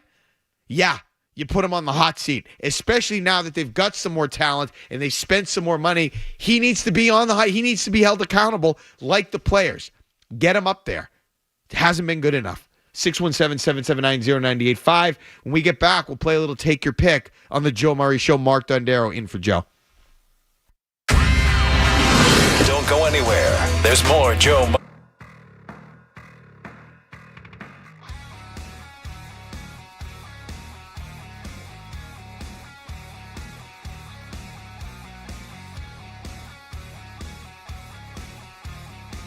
BOS to get $5 in scratch-off credits. That's code BOS. Gambling problem? Call 1-800-GAMBLER or 1-800-3...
All right, back here on the Joe Murray Show. Mark Dondero in for Joe. 617-779-0985. Right now, we're going to start our game of Take Your Pick. We'll see how far we get. We'll get a headlines at some point, but right now let's get to Take Your Pick. Ryan Garvin, take it away. Question number 1, Mark Dondero, take your pick. Whose 3-minute highlight mixtape would you rather watch? Would you rather watch Jaylen Brown or Drake May? Whew, that's a good one. The young stud quarterback or the listen, finals MVP. The Drake May tape would instill me and infuse me with hope and excitement. But the Jaylen Brown mixtape would probably be more fun to watch and more diversified at this point. Obviously, he's been in the NBA for almost a decade. So I would say Jaylen Brown. Even though Drake May's is pretty damn good. I mean, you think about not just the play in Tennessee. I think about a throw he made in Buffalo. Couple of the throws, obviously, at Gillette during some of the games. It's a nice little early mixtape for Drake May. But overall, there are plays that Jaylen Brown has made over the course of his career that I forget about, literally. And I'd like to dunks. And some dunks in Miami. Going back 3 years during that first run to the finals. How about Kevin Garnett jersey retirement where he dunked on, I think it was Dwight Powell, and then dapped up Kevin Garnett in the crowd. They lost that game, but I remember that highlight more than I remember the outcome of the game. Or how about, I would love to go back now and look back at some, old, young Jaylen Brown plays. When he just came out rookie year, second year, when he sort of had that flat top. Oh, the juice box fade Jaylen Brown. That would be, I bet there's some plays I don't even remember. And if you're talking about a 3-minute mixtape, I'd probably go at this point with Jaylen Brown just because he does have the finals MVP, the playoff moments, which Drake May doesn't have. As exciting as I am to see more Drake May highlights as we go forward here, the one season, not enough. I want the depth of the Jaylen Brown mixtape. Question number 2, take your pick. Mark Dondero, would you rather see the Patriots make the playoffs or the Red Sox make the World Series? I would rather see the Patriots make the playoffs. Why? Because I think that would represent real progress. Not that the Red Sox being in the World Series wouldn't, but baseball is weird. And sometimes... baseball is weird. We saw, 2021 sort of... you could have a team. The team a couple years ago, the Arizona Diamondbacks, which was 2023, I want to say, made the World Series. They had 6 more wins than the Red Sox. You can get hot. Teams can go cold, and you can find a way in October to go on a nice little run, and it might not mean all that much the next year. Look what the Red Sox did in 2021. I thought they were going to the World Series when Kyle Schwarber hit that home run in whatever game 2 or 3. That was a very fun stretch there. Not necessarily like having to sweep in Washington, D.C. to get in, but that whole run was very enjoyable in the moment. Absolutely. I think the answer is the Patriots. If they make even just the playoff game, and I know what we saw in 2021 with Mac Jones, and it wasn't even close and all that, but based on where they've been, if Drake May leads them with Mike Vrabel, that represents real, legitimate progress. And that would mean Drake May took the appropriate steps forward. That probably means they win more games than just rock fights. They win a couple games that are shootouts. That means they've evolved offensively under Josh McDaniels. That means they're getting real progression and development out of their younger players. Hopefully some of the draft picks and they figured out things that haven't been figured out yet. If they're able to go from 4 and whatever they were to the playoffs, 4 and 13 to a wild I don't care card, what probably happens in the playoffs. They'll get valuable experience. That will represent real success. That means they've hit on some draft picks, all of the above. Red Sox would be a great story. That would show that they've improved and they're in a different place. Patriots back in the playoffs totally changes the game. And plus, they move the needle more. It's better for us, better for the talk. Number 3, Mark Dondero, take your pick. The better Celtics playoff moment, Paul Pierce with the right in Al Harrington's face, or a rookie Jason Tatum not only dunking on LeBron James, but giving him a little shoulder bump on the way by. Which was the better Celtics playoff moment? 2 great plays. I'm nostalgic, and I'm from, Pierce was my guy. And I love Tatum, and I love his game, but Pierce was my guy.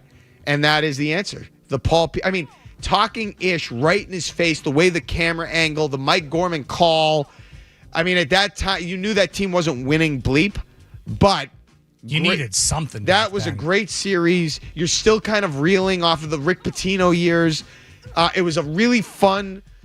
I mean, that for me, as fun as Isaiah Thomas was and all that, that stretch was more fun. The Antoine Walker, Paul Pierce, 2001 to 2003-ish, Jim O'Brien. I love that stretch. The argument you could make for the Tatum dunk was that it sort of represented what you had and what the future was going to look like. I mean, He's this not is the guy. passing the torch. No, He is taking That's it right. from That, LeBron. it always confused me because I feel like I haven't seen that level of vitriol or aggression from him since. He's a friend of everybody now, and He he's needs to hang out with Kyrie a little to more. be That's in back your when we had face, it. in LeBron's face like that as a rookie. Where did that go? We get it a little bit, but not to that level. Not since then, really. So I feel like that represented what we were going to get and what we are now with the Celtics and Jason Tatum, which is awesome. But I just feel like that's that moment with Pierce in your eye and what they were going to become with the big three eventually, and Pierce kind of becoming the face of the franchise for the decade. That was just too much fun, and that was a great thing. We're going to do the last two questions. Let's get the headlines. We'll come back. We'll finish up Take Your Pick. Joe Murray Show, 98.5 The Sports Hub. Headlines, no commercials. Right back. From the Town Fair Tire Studios, this is Boston's home for sports. Holiday 3. Good night. Jalen forces it up over Somebody tied it. WBCFM and HD Boston, 98.5 The Sports Hub. Beasley Media Group Station. Sports Hub headlines. Presented by Celsius Energy Drinks. The Boston Red Sox are off tonight after their 1-0 win over the Rays on Wednesday. Boston will welcome in the Chicago White Sox for a 4-game series beginning on Friday. It'll be Hunter Dobbins on the mound for the Sox opposite the Red Sox, opposite the White Sox, Martin Perez. The Celtics have their first-round opponent for the NBA playoffs. It'll be the Orlando Magic. They'll visit TD Garden for Game 1 beginning Easter Sunday, 3:30 p.m. NBA play-in tournament resumes on Friday. The Heat will play at Atlanta against the Hawks for the right to play the Cavaliers in the first round. While in the West, it'll be the Mavs visiting the Memphis Grizzlies with the winner destined for Oklahoma City. Finally, Aaron Rodgers told the Pat McAfee Show that he is still unsure about his NFL future, but that he has had good conversations with multiple teams. Some of those teams include the Giants, the Vikings, and the Steelers. Sports Hub headlines are brought to you by Valvoline. Enjoy quick and convenient vehicle maintenance this month. Visit NewEnglandOilChange.com for 15% off your drive-thru oil change. At Valvoline Instant Oil Change, the official oil change of busy people. I'm Mark Dondero for Boston's Home for Sports, 98.5 The Sports Hub. Next update around 30 minutes. To us, Boston pride runs deep. I'm a Bostonian. This is Boston's home for sports. Bow, bow, bow. 98.5 The Sports Hub. Zolak and Bertrand get you through the midday. Joe Murray gets you right through the night. I actually spoke with women today. On the Sports Hub. From College Game Day, reportedly. Came out today, I believe. He's a legend, but I'll say it did feel a little uncomfortable. It was tough to watch. It was tough to watch. Definitely tough to watch. It's time. Don't feel the least bit awkward about saying that. No, Lee is wonderful. And you know, if he could, he would go out there and do it as many times as he could. But just sometimes your body is going to tell you when it's time before the rest of you catches up. Yeah, it was. I mean, he suffered a stroke. This was years ago. I give him a lot of credit coming back, going out on his terms. But at the same time, it was tough. And I think this was the time. And it's nice. They're going to give him probably one little, in August when the college football season kicks off. They'll give him a little bit of a minute there to kind of say his goodbyes, and they'll honor him and all that, which is great. But I think it's time. He was a great ambassador for the sport. The headgear and all the things. I mean, I loved college football has been absolutely ruined. Nobody was a bigger college football fan than me. It is now minor league football. So that's a great time to leave, and you're covering minor league football. I don't give a rip. I'll still watch just because, it's relevant and some of the game, but it is minor league football. You have teams, you have players that aren't going to play in the NFL. You have teams in small markets that are feeding players to the NFL. They get paid. They get paid less than the pros. There's a playoff. it's minor league football. So they've ruined college football. It's nice that the players get paid. That's a separate discussion. I hate it. I don't hate that they're getting paid. I hate how they get paid. NIL should exist. They need to change it, but it's minor league football, and now it's time for Lee Corso to leave and go do his own thing, which I think that is also appropriate. 617-779-0985. It's too bad that it's become this for the sport. But that's where we are with that. And it's not the time to have that conversation. I just feel like, it's the same thing with the college basketball. We just watched the college basketball. It's the same thing. It's minor league basketball. Or it's like AA basketball because you have the G League. So I don't know where that stacks up in terms of everything else. Let's finish up. Take your pick, your last two. Back to Ryan Garvin. I am glad that we took the break there because I feel like these are, the Paul Pierce, Jason Tatum, you have some good discussion here. But I think these last two are really where it's going to get ugly here, Mark. Okay. Take your pick. Number 4, the better holiday for candy. Is it Halloween or is it Easter? There's no need to get ugly here.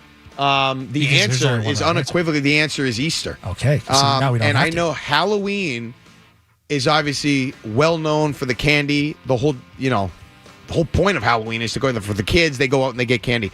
But the Easter candy, to me, is better. Bunnies, Cadbury eggs. I'm a jelly bean guy. Now, do I love jelly beans? I don't love jelly beans, but I eat them. The red ones especially. I enjoy them. You're a like candy corn guy? Because I feel like you don't like candy corn, but I feel like if it was in front of you, you'd be like, I like candy corn. The pumpkins I like, which you get at Halloween. Okay, so there's an edge to Halloween. But when you talk about everything else, though, I don't care. What else is there? Now, maybe if they put it in a different variation of a shape or a pumpkin, I get a chocolate pumpkin, that's not really a thing. I'm not a big candy guy overall. I say that. I like ice cream better. But if we're talking candy, what do the little bite-size Twix or Kit Kats on Halloween that they put in the pumpkins, not really a big deal. I do like the candy corn.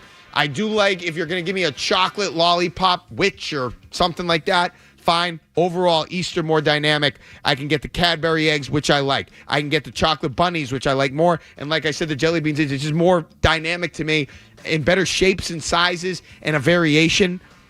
I like it better. The egg shape, I think, is an excellent addition to what Easter has become. I'm a big Reese's guy. I like peanut butter and chocolate.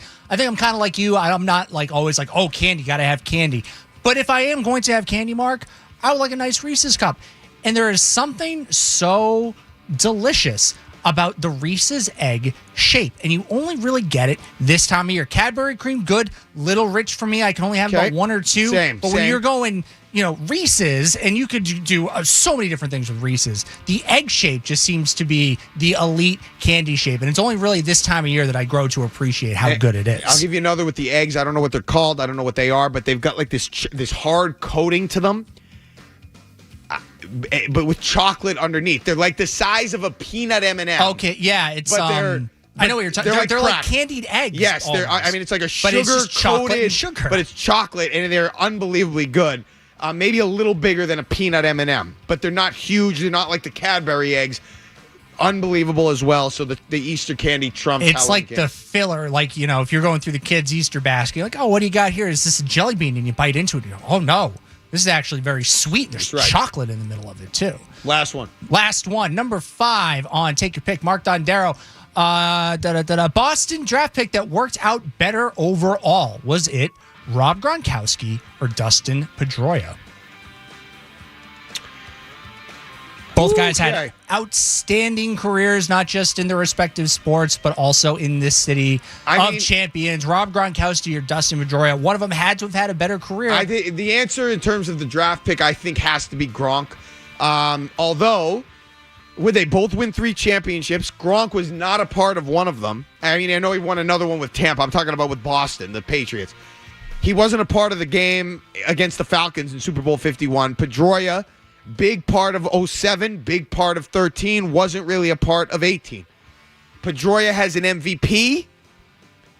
Gronk is going to go to the Hall of Fame. I still think the answer is Gronk just because of the playmaking ability and in large part because he made Tom Brady happy.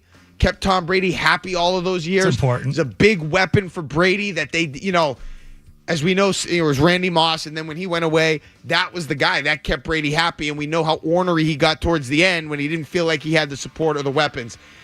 I feel like the answer is Gronk. He was so good. He was so dynamic, although he wasn't quite as important as other guys, and we're going to go through that list later, that the Patriots drafted.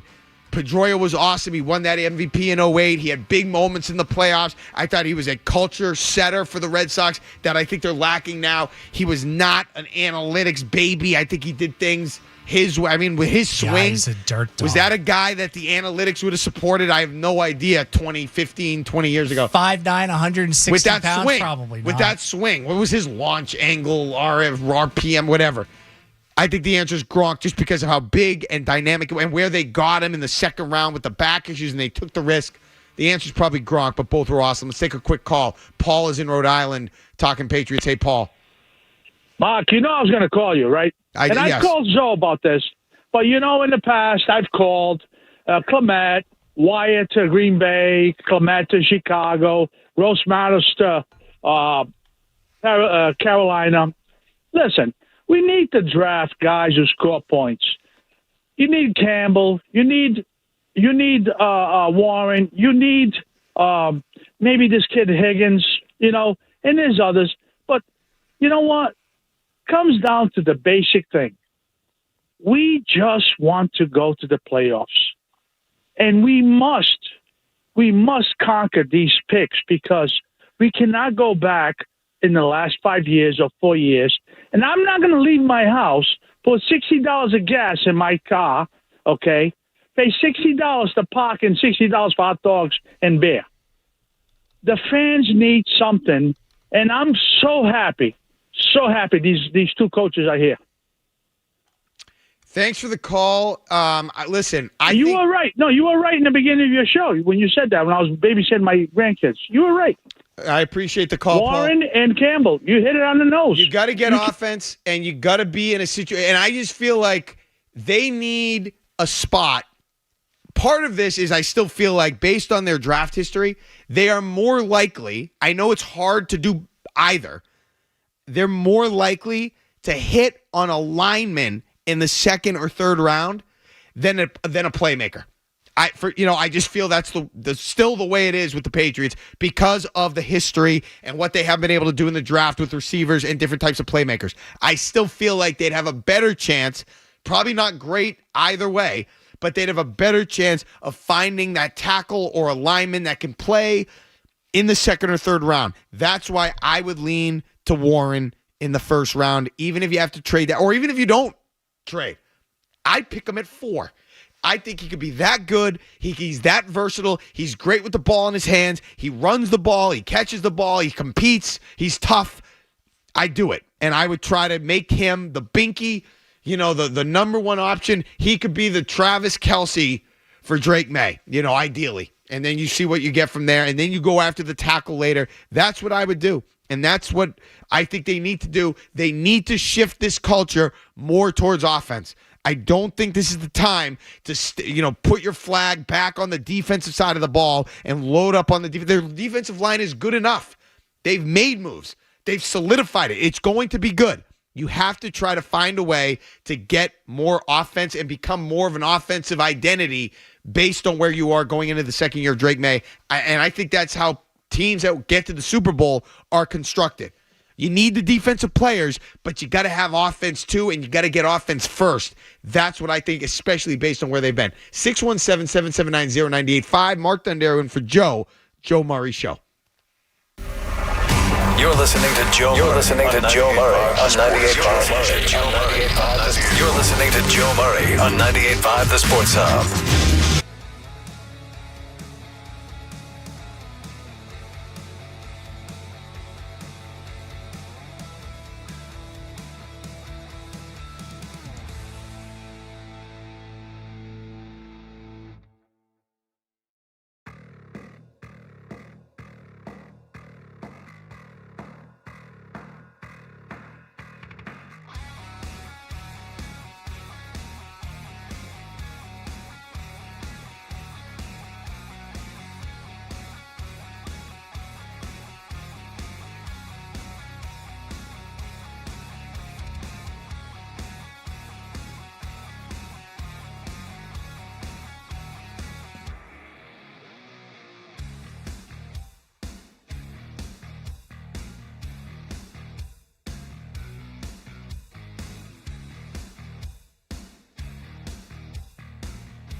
mentally, emotionally, physically, I've gone through so much because of that damn experience. Like, it cost me my season. It cost me my sanity in a lot of ways. Like, none of this has been easy, and I get emotional and I talk about it. And, like, look, yeah, it was an incredible experience, and I waited my whole life to be a part of something like that. But the way that it ended and the aftermath of it and what I had to go through, it cost me a lot more than I was willing to give. And that's unfortunate. But it's over now. And now I can finally put it to bed, and after we talk about it, I don't want to talk about it ever again, honestly. Because it cost me a lot.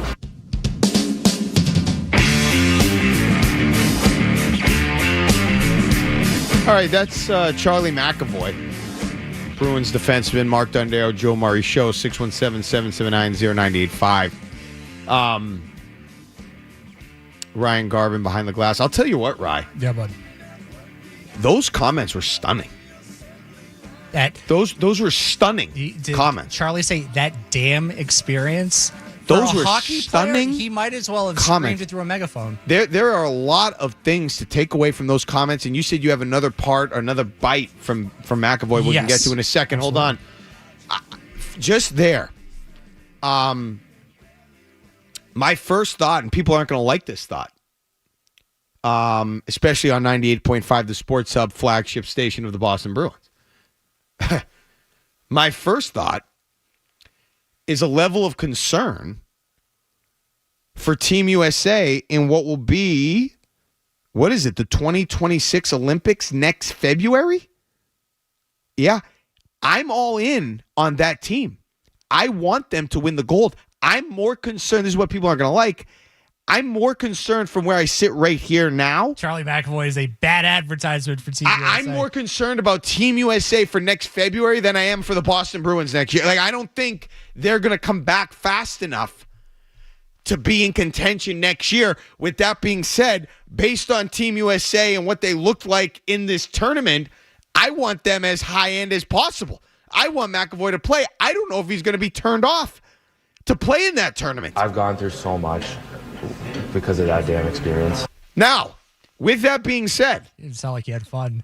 With that being said, I mean, the reason that's so stunning is because of, and I don't know this, I don't talk to NHL players on the reg. That felt like, and he did allude to it, an absolute honor that all of the players wanted to participate. They wanted to be part of that event, that tournament, and to represent their countries. That damn experience, I mean, those are significant regrets that he's outlining. With hockey players specifically, I mean, in the four major sports that are covered in this city, athletes usually are not the most forthright about what they are going through. But hockey players specifically, and in the NHL, love to not tell you what's wrong. You could see a guy get decapitated on the ice, and they'll go, oh, he's day-to-day with an upper body injury. I think what was so stunning about how this all started was the Boston Bruins were absolutely ready to come out and say, this is exactly what's wrong with Charlie McAvoy. Something happened to him. I think it was now reported today. It was like a grade 5 AC joint sprain, but he was in the hospital on antibiotics for many, many days because he had a staph infection. And I thought at the time, and I still feel this way now, it was very shocking that that team was willing to come out and say, this is what he is going through. The only other time I can remember it is when we were just talking about Rob Gronkowski, when Gronk had the back thing and a statement came out between the Patriots and the Gronkowski family, which I know Bill Belichick didn't like. Was that the back or the forearm? I thought it was his back. It could be his forearm. He got hurt on the extra point, then he got the infection. I thought it was the forearm. The point is, though, that you don't have athletes, you don't have franchises coming out and going, this is exactly what is wrong. Unless they're not responsible for it, then they're willing to talk about it. So I think the fact that Charlie McAvoy is so forthright and so honest, almost honest, but I think you can tell, you can infer what he's saying, how he felt about it based on what he's saying. I think your hopes for a star-studded U.S. hockey event, I think it will happen. But I think if they start talking to Charlie McAvoy is going to have a thing or two to say about the medical staff that worked on him during the Four Nations tournament. For 2+ months after that event, stunning comments. And I just, I understand. I understand why he'd be. That's an unacceptable thing to have happen. Because of that damn experience. Unacceptable. And I'll say this. At the same time, I appreciate, the Bruins season at that point was pretty much in the, it was in the tank the second they fired Jim Montgomery, in my opinion. They were in the tank. The fact that he cared so much and that it cost him that garbage time part of the season, I love to hear it. I think statistically, I understand what you're saying. I think a lot of people were kind of like, they're not going to do anything major this year. Statistically, I think they were still right around that second wild card spot. So if you're Charlie McAvoy and you clearly enjoy playing for this franchise as much as he does, all he wants to do is come back and try and go, all right, Marshy's out the door. Yeah. Hampus is banged up. There's nobody else here.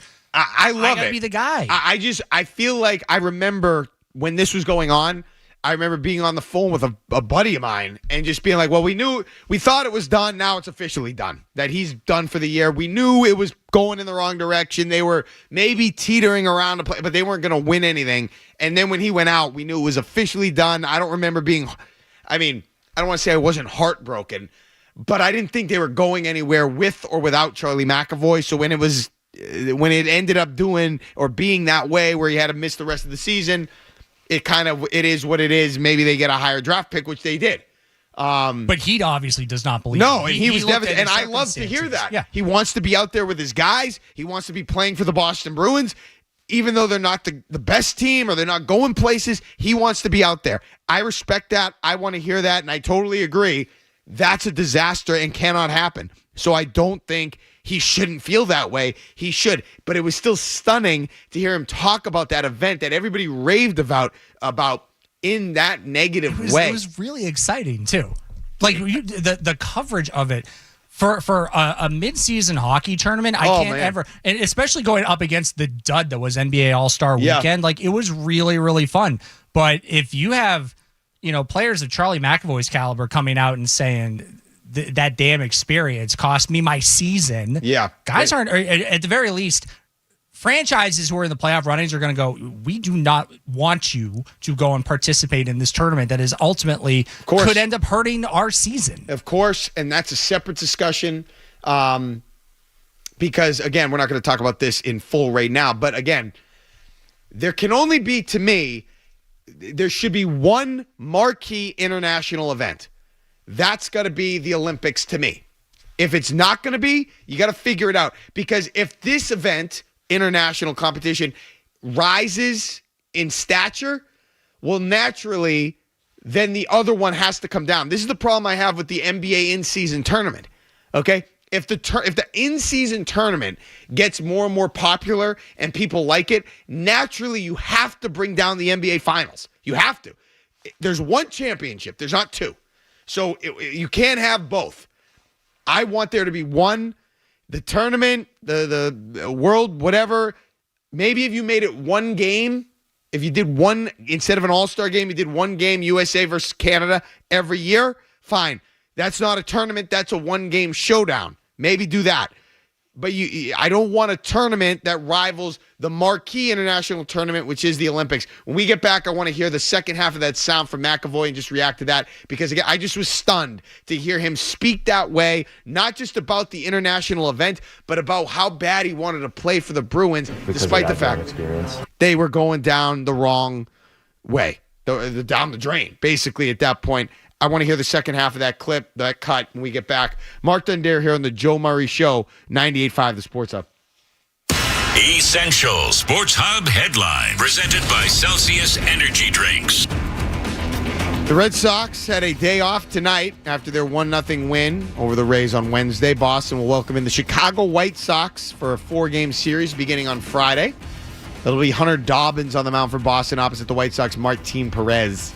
Celtics, they have their first-round opponent set for the NBA playoffs. It'll be the Orlando Magic. They'll visit TD Garden for Game 1 beginning Easter Sunday at 3:30 p.m. NBA play-in tournament resumes on Friday night. The Heat will play the Hawks in Atlanta for the right to play the Cavs in the first round, while in the West, it'll be the Mavericks visiting the Memphis Grizzlies with the winner destined for Oklahoma City. Finally, Aaron Rodgers has told the Pat McAfee Show that he's still unsure about his NFL future, but he did have good meetings with multiple teams. Those teams include the Giants, the Vikings, and the Steelers. Sports Hub headlines are brought to you by Safety Insurance, providing comprehensive coverage for your auto, home, and business. Ask your independent agent about safety. I'm Mark Dondero for Boston's Home for Sports. 98.5 The Sports Hub. Next update, 30 minutes. More Joe Murray coming up on the Sports Hub.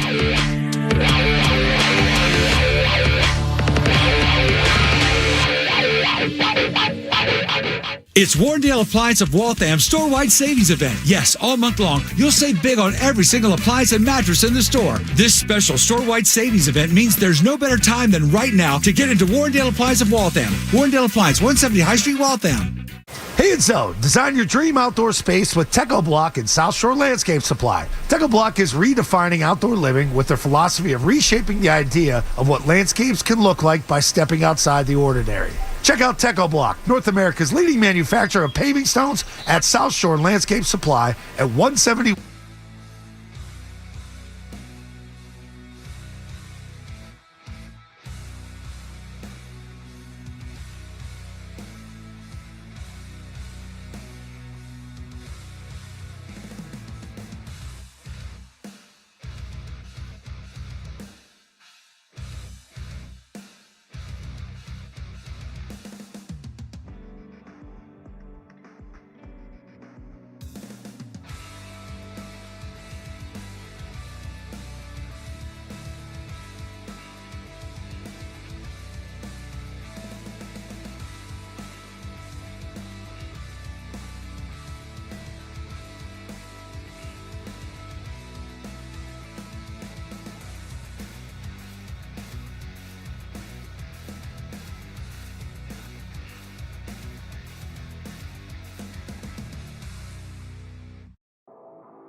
a lot about every emotion you can have. I'm not angry at I'm not at anyone individual. I'm angry at what happened. I'm sad about what happened. A little bit of the why me, like as I'm sure anyone would ask with what happened. So it's a lot of different emotions. I wouldn't say it's just angry, and I'm certainly not angry at individuals or anything. It's a little bit of just anger about the situation. It cost me my season. It cost me a lot, and I've spent a lot of time emotionally just sitting with it because of that was the reality of it. I'm sitting at home with a pick line and this and that, and I can't play and I can't help my team, and it's what I said, like it felt like it was a whole nother season. Like going back, like I don't even remember anything before that, honestly, because I only remember what the last two months have felt like, and it just hasn't been fun.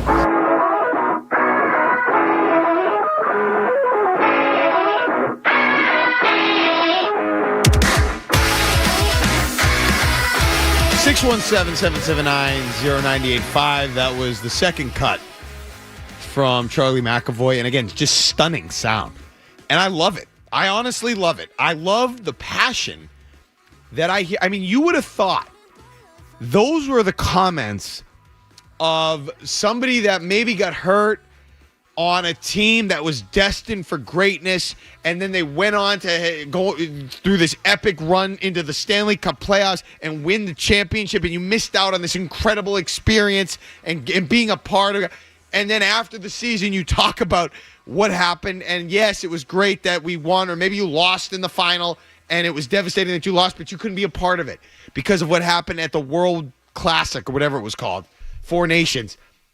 Not a guy that missed out on this team that was going nowhere, basically playing out the string in garbage time. They were like 2 or 3 points out of a wild card. No, they were going nowhere. They had fired their coach. Yeah, nowhere. There were other injuries. They looked deflated for a large portion of the season, and Charlie McAvoy was excited to get back to that.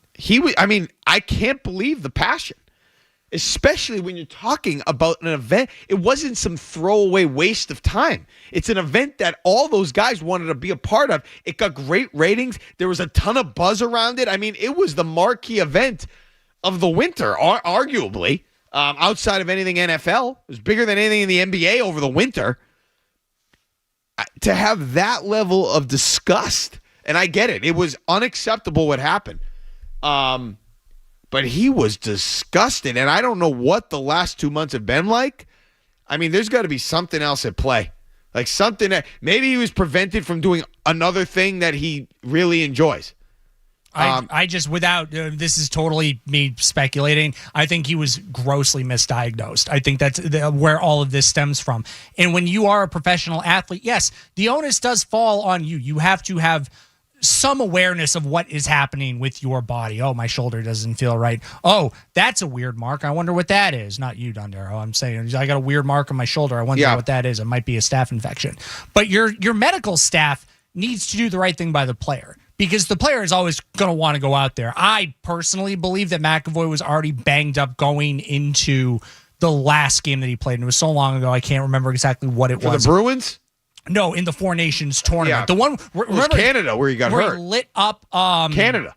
Yeah, against Canada. He had this great game. And right. He crushed it was great. It was the best game Matthews. He played all year. And I think he was... Matthews is on the USA team. Or Connor McDavid. Yeah. Excuse me, Connor McDavid. I think he was banged up going into that, and I think your medical staff has to go, look, this is going to become so much worse for you. I personally believe it never got to that point where they said, oh, what's that? Oh, we should probably test that. Oh, that might be a problem. Maybe we should get you on some antibiotics. You're going to feel kind of and instead, I think it ballooned into something far worse than it ever needed to be. All that being said, though, and I know the Bruins had their end of season media rounds, and Jeremy Jacobs had a statement. I'm a Bostonian. I watched the games and all that stuff. Was that Charlie Jacobs or Jeremy Jacobs? One of the Jacobs. Yeah, I think it was Charlie. The point is, I'm not feeling like great about the direction of this hockey team. However, if this is a guy that is going to be on this team for a long time, and Charlie McAvoy, I mean, as a fan, speaking solely as a fan, you have to feel good that there is at least one guy that's like, it all is not lost with this group. And to the point where I felt we could have been good enough had I got back, and instead I feel like I had my season taken away. Because other than that, it was just a disaster of a season. Unwatchable. It was not disaster. Fun, unlikable at times, but you got a guy who I think is captain material, can absolutely turn around and be something that management can point to and go, see, we didn't screw up this entire thing. Like, when this kid is right, or I shouldn't call him a kid anymore, he's older, but when Charlie McAvoy is right, he looks like one of the best defensemen in hockey. Sure. He hasn't been that guy for a year now, but one of the things that was coming out of that game was like, ooh, I like this Charlie McAvoy. I miss this Charlie McAvoy. I want to see this guy play this style when he's back with the Bruins.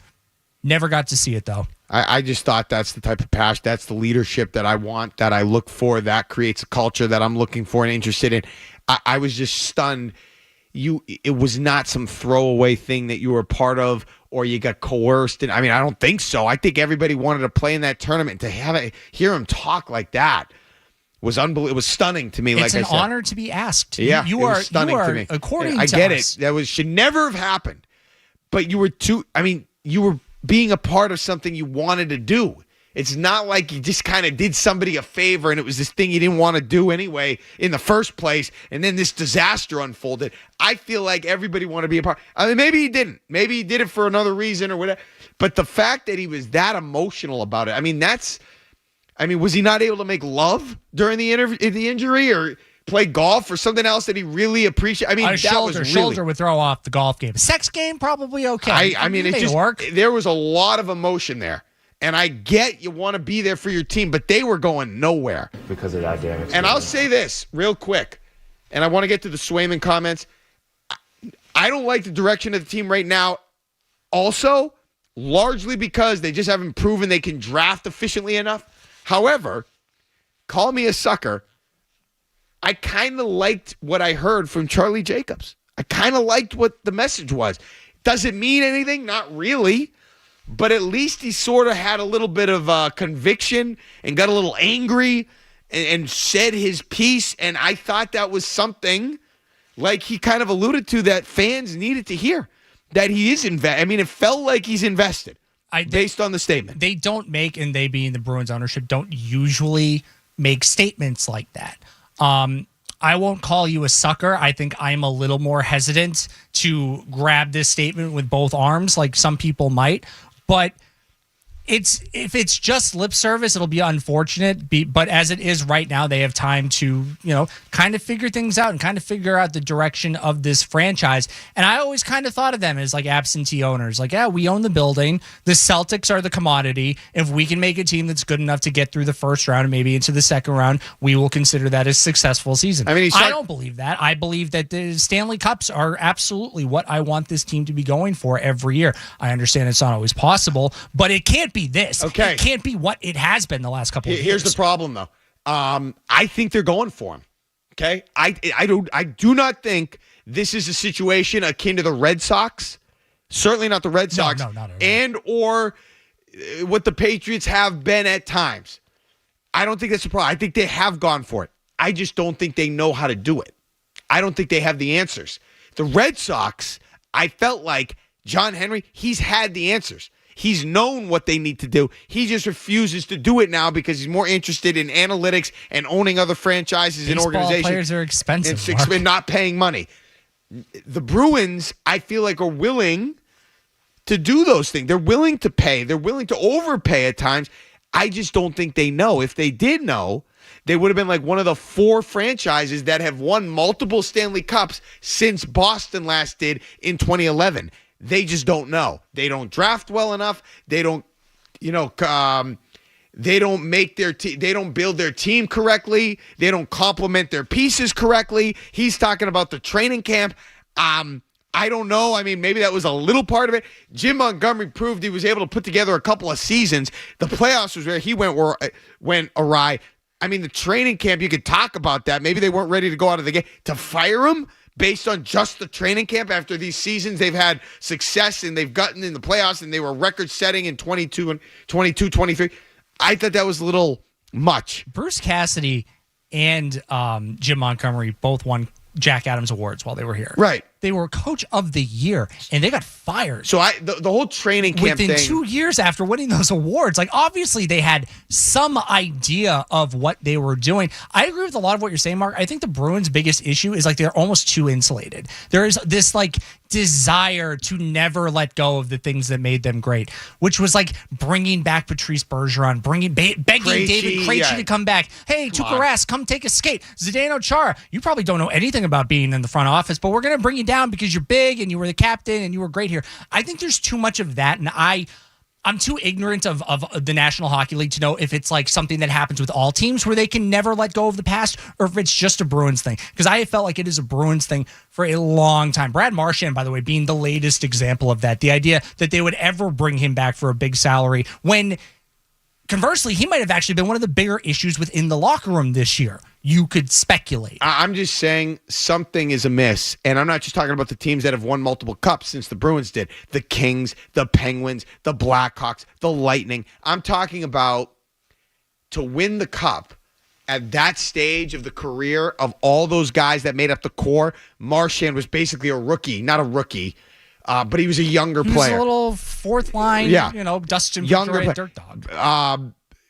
Patrice Bergeron was in his prime. David Krejci was in his prime. Zdeno Chara wasn't obviously a rookie. He was probably in his prime still, but at the back end, but still good enough to really be a big part of a Stanley Cup champ. You won a cup with all those guys. I know you had to move on from Tim Thomas, but then you get Tuukka Rask, who's wildly talented. The fact that they weren't able to supplement that core, which did it, with another core that could do it, very disappointing, and that was always the big problem with the Bruins, and now I don't like where they're going because they've proven with Don Sweeney they're not good drafting players. So when we get back, I want to hear the Swayman comments because I haven't been able to react to that cut, and we'll just talk 1 second about what that means for the Bruins going forward as well. 617-779-0985. Mark Dondero on the Joe Murray Show. Don't go anywhere. There's more Joe Murray. More Joe Murray on the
mentally looking at things in a positive way? Is that just kind of how you always have been? Is there a reason behind it, or is it just that's how you get through everything?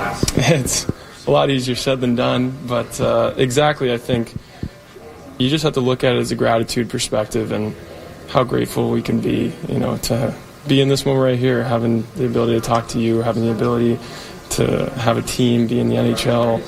I mean, we have so much to be grateful for, and that's something that I can really simplify it down to and come to work every day with a reason. And that's something that, for me, positivity has been really beneficial. And, the spiritual mindset I've had with nature, with perspective, has really helped me a lot. And it's been a different road, living in the city and coming kind of away from my homegrown roots, but that's something that I've found the beauty, in the position I am now and where my 2 feet are right now and how amazing it is. And it's pretty hard to have a bad day when you think like that. So I love the ability to just be in the moment and I don't know how that plays in a professional locker room.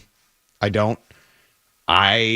He kind of sounds like, I don't mean this to be insulting. He does kind of sound like a guy that runs a cult or something like that. One of us. There was an episode. I don't know if you remember the show. It's probably before your time, but for those of a certain age, there was a show called Boy Meets World. Yes, of course. Okay, you remember Boy Meets World? I do. And one episode, one of the characters named Sean Hunter joined a cult. And then the guy who led the cult, his name was Mr. Mac. I remember this episode. Topanga back then was in her prime. And Mr. Mac spoke like this man does, Jeremy Swayman. They spoke the same language. Present in, kind of like a Fruit Loop. And again, I don't mean that to be, that's not my, I appreciate positivity, but I don't ride with that. I can't ride with that. So I don't know. I wonder, though, if I can't ride with somebody like that. I'm not saying he's a bad teammate. I'm not saying he sucks. I'm not saying anything like that. I just wonder, though, what type of perspective his other teammates have. And I wonder also if that was brought into consideration when they were looking at giving him a contract. I know that goalies can be a different type of cat, but you got to have a guy that guys want to play with. His holdout, I feel like, didn't go very well. He said some things during that process I did not like. Now I hear this and I'm out. Especially after the way he played this year, I'm out. I don't like this player. I don't like it. I don't care. I don't like it. Based on how he played, if he's going to talk like that, you better be a stud. That's just what I think. If you're going to be that and talk like that, you better be a stud. I think winning covers up. You can get away with a lot of things if you are successful. I think that goes not just in sports, but in a lot of walks of life. What's frustrating, I think, is that there is almost this detachment from how bad things really were. And look, I don't know what he's like behind closed doors. Maybe he is harder on himself than anybody around him possibly could be. We just talked, Mark, about listening to Charlie McAvoy and the level of honesty. Yeah. It didn't sound like he was really BSing anybody. And I don't know so much, if I can just play armchair psychiatrist here, it's almost sounding like Jeremy Swayman's trying to BS himself. It wasn't as bad as it was, but I think if he was really honest with himself, he would know, yes, on one hand, adversity is a great opportunity to better yourself. It's a great way to build character, to sit there and say, well, I always have good days. Well, then if you don't have any bad days, you can't really appreciate the good days. I don't mean to speak in the perspective of how a person should feel, but that's just kind of what it is. And I heard Felger Matt say this, if you always have good weather, you don't appreciate how good weather is. So I just think it's I don't want to say tone deaf, but he really sounds like he's mentally separated. And I don't know if that's intentional or not from how really, really bad this season was for him specifically. I don't even really care about that level of perspective on life and the good days and the bad days and the sunshine. I know positive people that don't speak that way. And that's all I'm not trying to listen to somebody speak that way. You just have to look at it as a gratitude perspective. And I think there's a lot of anger here. Yes. And I don't feel that this is a healthy environment for Sean. It's a great pull. That's a great pull. That's the episode. That's Mr. Mac. Okay? And I'm just saying, I'm a big believer in culture, in team culture. Now, Tom Brady, see, here's a perfect example. Tom Brady was a Mr. Positive, especially after he got married to Giselle. Oh, he had that. What do we say about the haters? No, we love the haters. Yeah, what was that book he read? The 4 principles or something? The 4... something like that. It was about being positive and not worrying about the no. I forget what the name of it. I'll look it up. There's something to that, but he didn't speak like that. The 4 agreements. The 4 agreements. I can't get on board with that level of that diction, that level of psychosis. I mean, whatever you want to call it. I love the ability to just be in the moment and be perfect in my presence. Perfect in my. I can't deal with that level of diction. I can't deal with that. No, I can't deal with that language. You don't speak to me like that. No. This is what I said to you before the show, where I'm like, I hear what he's saying, and I hear what Felger and Mads, like, he's younger than I am. Felger and Mads are older than I am. I can understand both perspectives. I can. On one hand, it's like, yeah, it's like if I sit here and beat myself up, I am going to lose my mind. Conversely, though, what those guys were saying and kind of what you're saying, Mark, is like, it's not the time. Nobody wants to hear that from you right now. If you want to sit and have a pity party by yourself and, go touch grass and do nude yoga with Tristan Costas, go ahead. But right now, as the season is wrapping up and you're really ultimately addressing your fan base, you're telling your fan base, like, no, things are bad, but I just got to be in the moment and manifest a better idea for myself. And I'm going to go home and I'm going to work on my vision board. Yeah, and my vision board, I'm only giving up 120 goals instead of 176, which led the NHL this year. Nobody wants to hear about you don't have any bad days, because a lot of people who do have bad days rely on the Bruins to give them some good days. And when you suck, again, if you want to be a stud and say those things and talk like that, fine. But you're not a stud. We don't know what you are, okay? So unless you're a stud, I don't want any weird crap going on, Tristan Cassis or this guy, unless you're a stud. And there's probably an example I could go to. Here's an example, sort of, not apples to apples at all. Dennis Rodman, okay? Crazy, did weird stuff. All about his presence. But he was so established and good and key for what they were doing. He was a championship-proven player. You put up with it because they needed him, and he was so key to what, especially on those Bulls teams, what they did. That, fine. If he's a little crazy, if he's a little out there, fine.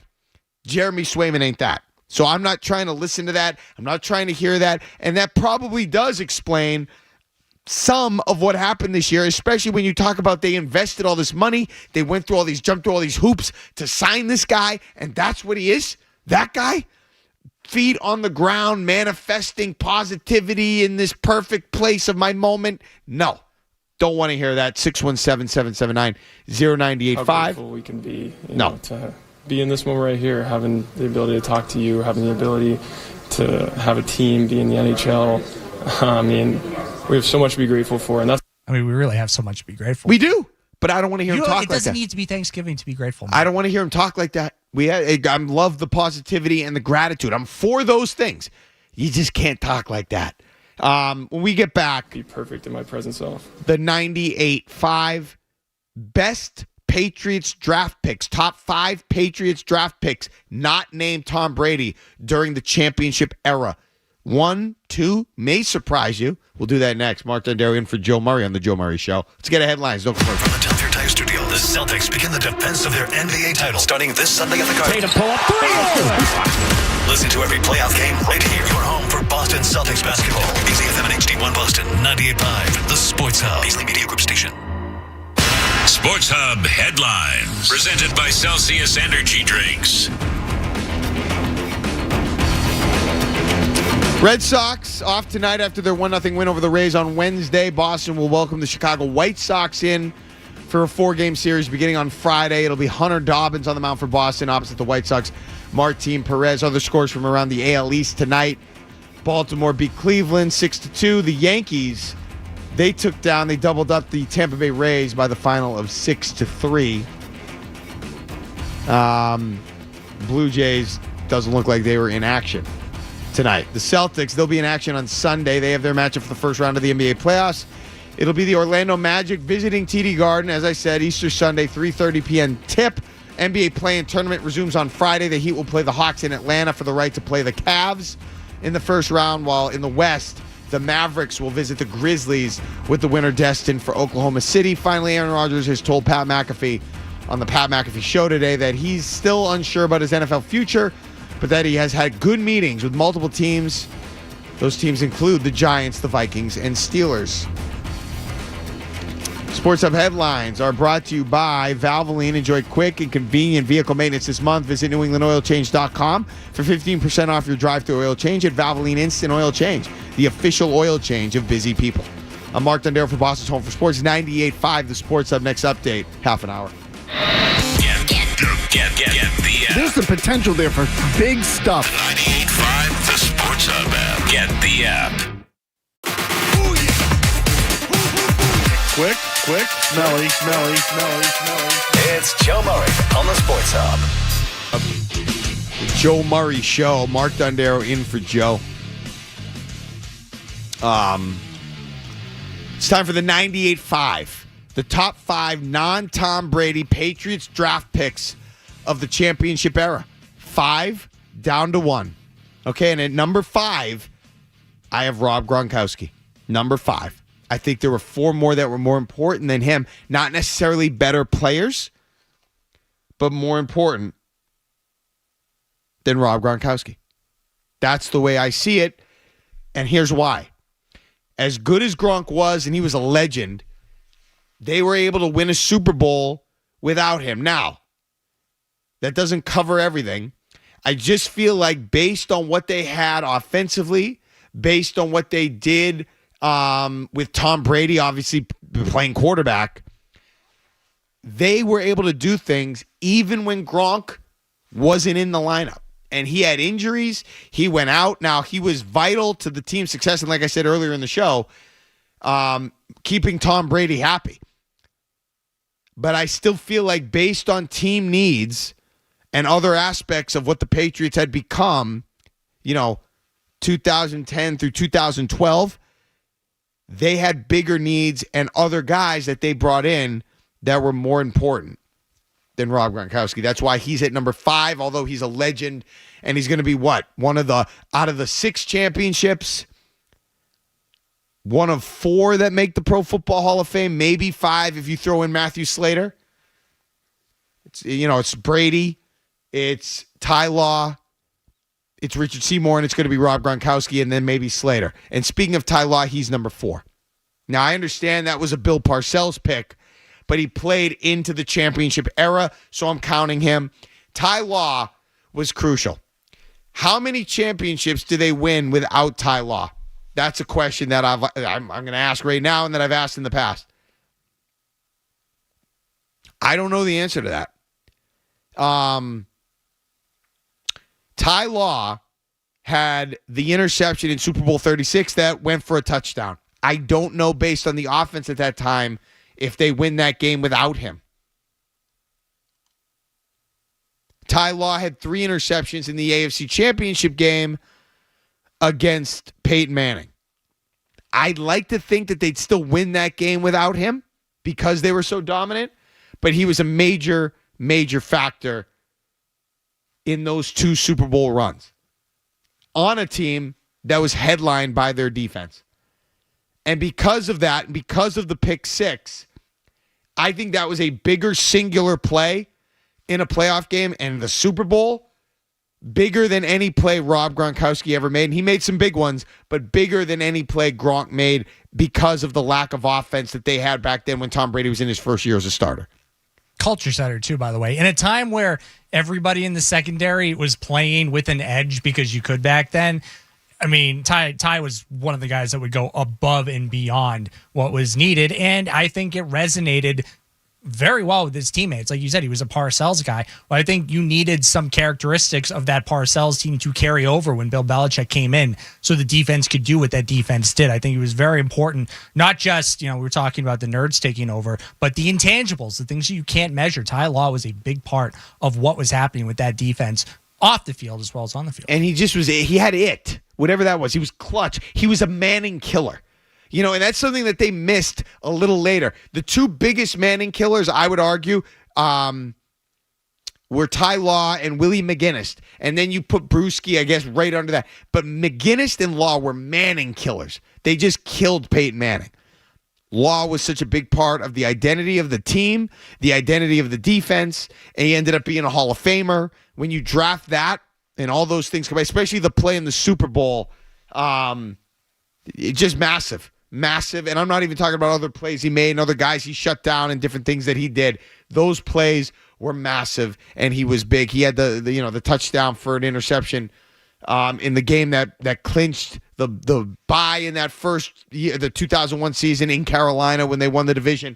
He had a bunch of big plays in the playoffs, could do it all. He's number 4 because of the impact he made and the importance he had to that early dynasty. Number 3. This is the 5 most important draft picks made by the Patriots. The 98-5 most important. The 98-5. Branding. That's right. We're branding. Number 3 was Deion Branch. Now, I love Deion Branch, and I'm not even talking about what he did when he came back and when he won, or he didn't win, but when he played 2010, 2011, that stretch for the Patriots. When they drafted him, to this day, I still think he was the best pick for a wide receiver the team ever had. And the only reason, this is going to sound a little contradictory, but because they picked him in the second round, I feel like that carries more weight than what Julian Edelman did, even though Julian Edelman was a different cat, and we'll get to him. Branch is at 3. Because what he did, I don't know if they beat the Eagles without him. I don't know if they beat the Steelers without him. And I'm damn sure they probably win another Super Bowl if they kept him during that 2000 and what was it? The 2005 season? Oh, no, right. it was 06. Seattle 2006 into the 07 playoffs. If they had kept him instead of let him go to Seattle, they would have won that game in Indianapolis, and they would have beaten the Chicago Bears in the Super Bowl. 05 was his last year until he came back. It was 06, 07 playoffs. The 06 season, he had left to go to Seattle. They would have won another Super Bowl with him. He was a receiver that they took high in the draft. They could never replicate that level of production again. He was key. He brought them when Troy Brown and David Patton started to lose a little bit of their fastball. Deion Branch rose, and that was key to, maybe that first, I don't know, maybe he would have been, I think they would have beaten the Panthers and still won Super Bowl 38 without him, even though he made that big catch on the final drive. He had some big plays during the course of that season. That game in Indy, he scored the touchdown. If they don't get home field advantage in that playoff, maybe they don't win that Super Bowl. Who knows? I'll give them the benefit of the doubt there. I don't think they win the next Super Bowl, Super Bowl 39, and repeat without Deion Branch. I think that's why that pick in that spot, and especially based on what they were able to do later, or not do later, drafting wide receivers, Deion Branch, much more important than Gronkowski, more important than Ty Law, because there were other guys on that defense that made plays. I think Branch is number 3 on this list. Number 2 on this list, to me, is Dante Hightower. When you combine what they were in desperate need of at the time in 2012 when he was picked, the pick of Hightower changed the defense. It changed the trajectory of the Patriots. And on top of that, everything he was able to do in the playoffs, the moments, the plays, the bench pressing, whoever he got off of him right before Marshawn Lynch didn't get the ball, and Malcolm Butler intercepted the ball. That play on the goal line, a signature play in Patriots history. Obviously, the sack of Matt Ryan, the big signature play defensively of that game, and he was still nasty the next year when they beat the Rams and the defense showed out during that playoff run and in that Super Bowl. He was a huge part, more importantly, of turning around what was a bad defense from really 2009 through the year they went to the Super Bowl in 2011 and played the Giants. That was a bad defense. He did what Gerard Mayo was not able to do and stay healthy and make a true impact. He was a great player for this team. And as far as importance goes, he was as important as any defender that they drafted in the Bill Belichick era. I have him at number 2 and number 1, Julian Edelman. I know I just said that some of the things I said about Branch might have been contradictory, but when you talk about pure importance, I know they got him in the 7th round. It was an accident. When you talk about pure importance, Edelman was everything for this team. He was a security blanket for Tom Brady, and when he played receiver, they never lost a Super Bowl. He was on the team in 2011, didn't play. He was on the team in that year. It was 2017 into 2018 when they lost to the Eagles. He was hurt all year. They lost. They were great offensively in that game, but they still lost, and he didn't play. Julian Edelman was such a massive part from a special teams perspective, from a playoff performance perspective. They needed him, and they didn't win when they didn't have him. And by the way, what would have happened had in 2013, when he was on a free agent visit in the Giants facility and in San Francisco, if they don't re-sign him, if he doesn't end up back here, that I think is one of the greatest under-discussed what-ifs in Boston sports history. What if the Patriots had lost Julian Edelman? I don't know what they do. I don't know if they win another Super Bowl, honestly. They might win one. You still had Amendola. You still had Gronk. You had another guy that, maybe somebody else, LaFell, is good enough for Shane Vereen. You might have won one. You certainly don't win 3. You might not win 2 based on the contributions he made. 3rd and 14 against the Seahawks. Obviously, he was MVP against the Rams. The juggling catch against the Falcons. I don't know what you do without him. He was massive. He was somebody that kept Brady happy as well. And I think he's honestly the most important draft pick they made during the championship era, not named Tom Brady. It was Julian Edelman, number 1. That's the 98.5. We'll be back with more tomorrow on the 98.5. This is not the end of the Joe Murray Show. We'll be back. We'll reset some of my Patriots thoughts and what they need to do in the draft. I'm just saying the 98.5 will be back. We'll have a different category tomorrow. Mark Dondero, 98.5, the Sports Hub on the Joe Murray Show. You're listening to Joe Murray on 98.5. You're listening to Joe Murray on 98.5, the Sports Hub.